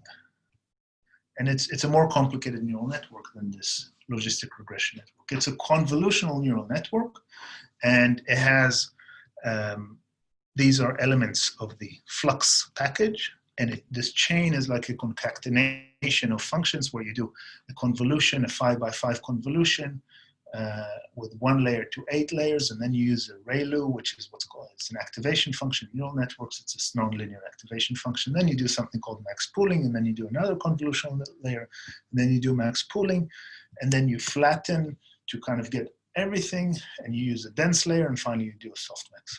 When people speak about a neural network architecture, it's these lines, lines 4 through 6. Who here has used Keras or PyTorch or TensorFlow or something like that for neural networks? Josh says to check out Turing.jl for Bayesian models. Indeed, yeah. So somebody here has used a neural network framework, I believe, for sure. PyTorch, TensorFlow, Keras, something else. No? That's my answer typically as well. Then my students have. Yep. Right. Yeah, that's true, because my students have also used PyTorch, but I have never. Okay, so you know you have kind of the similar type of specification in these models, and what we're doing here is we're loading a pre-trained network from a data file, and it's in BSON, binary JSON. Okay, so it's a binary file.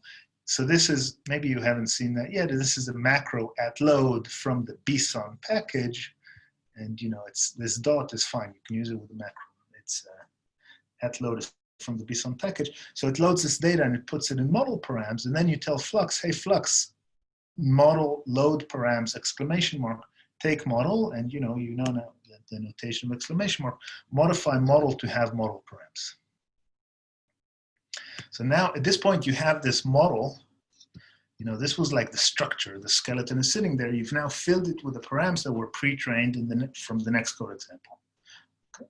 It's still setting up. The predictor function then takes an image and, well, does a bit of changing of the image. This is a tensor. This is a 4 tensor, okay? This colon, 1, 1, it's a 4-dimensional tensor. Okay, and it converts the image to float 32, not to float 64, to float 32. That's common with this neural networks. And then it does one called on the image. So one call, you know, the model is then applied to the image. And the model doesn't give you a digit 0 to 9. It gives you a 10-dimensional array of Booleans where one Boolean is turned on. Okay, because the model then does a softmax, and one called gives you the entry with the 1 in there. So this is like the implementation. I mean, and that's all. So at this point, you read the test labels and you read the test images. So MNIST has it's common in machine learning. You have the training set and you have the test set. So if you give the argument symbol colon test to these two functions, then you get the testing images, so not the training. Of course, this testing is kind of cheating because everybody in humanity, all the machine learners have already played with these testings. So the models are kind of optimized to work with these test images. That's okay. And then we're just doing some predictions and are going to create an image. You'll see that image in a few seconds. Okay, this thing is taking a while to run simply because I think plots is loading and a few other things. And I think my computer's tired. It shouldn't take so long. So all this other code here is basically just showing which images succeeded and which not. It's creating some nice image. You'll see some nice display. Okay, so that was using a pre-trained network. Okay, and it's going to say how many were, almost 97%. There's almost 97% accuracy in that. And finally, this example, which you can try running yourself. So if you've never run a neural network and then you finish this workshop and you play for another hour or two and you run this example, well, you've trained a neural network. Okay, so this example trains two neural networks in parallel, model 1 and model 2. And model 2 is the same one we've used in the example above, whereas model 1 it has many more parameters. It's not a convolutional network. It's a dense network. It has all these dense layers, but it's deep. It's not like the logistic one. It has multiple layers, dense, dense, dense. Not super deep, but 3 deep. And these are different activation functions used in machine learning. Okay. And it uses flux in a slightly different way. It does flux.train. Okay, so that kind of, it doesn't loop on the loss. It just says, please train it for a given number of epochs. There's different ways to use flux. And I'm not running it now. This is the output from before. It wouldn't take so long to run. And you see that as the batch number increases, so an epoch is when you loop over all batches, you see that the convolutional network achieves better accuracy. This is during training time validation accuracy than the dense network. Okay, let's just let this one finish. Okay, this one finished, and it just created the display of digits. I mean, all this code here created the display of digits that were classified correctly. And below are also digits. This is obviously a 0 and a 1 and a 2 and a 3 and a 4 and a 5 and a 6 and a 7, etc. But they were misclassified. These fall in the 3.07% that was misclassified. You see that 8 was classified as 3, and it's showing you what it was classified as. This 6 is a 4. You could almost think it's a 4. Okay, so that's a code that creates it. Last example, which I won't speak about, is Q-learning. And I think that's it. Let's spend just a minute or two for questions, discussions, thoughts. I was running through the end, but I wanted you to see the deep learning, and you can get this notebook to run, I believe. Yeah, Yoni, do you have any idea about how fast Flux is compared to something like PyTorch? I actually don't. I mean, there's a lot of discussion, but I'm not an insider on this. I mean, it's supposed to be as fast and as good, yeah. But the fact is that I believe the machine learning community, kind of the hardcore machine learning community, is still not fully taken up, kind of adopted it. Yeah. But it's coming from a community of Julia that's kind of has efficiency in the front line. So yeah, there'll be a lot of discussions about that. And actually, in the next few days, I really recommend if that interests you, look at the Flux. There was a talk that was last night by Chris Rakauskas about scientific machine learning. So the first hour of that talk should just be, I heard it driving in a bit today, was just kind of the idea of scientific machine learning, which is not machine learning per se. It's machine learning with differential equations. But then you'll see Flux in use. But there'll also be a Flux talk in the JuliaCon, Wednesday or Thursday. Yeah, okay, sounds good. Thank you. Thanks. Other thoughts, questions?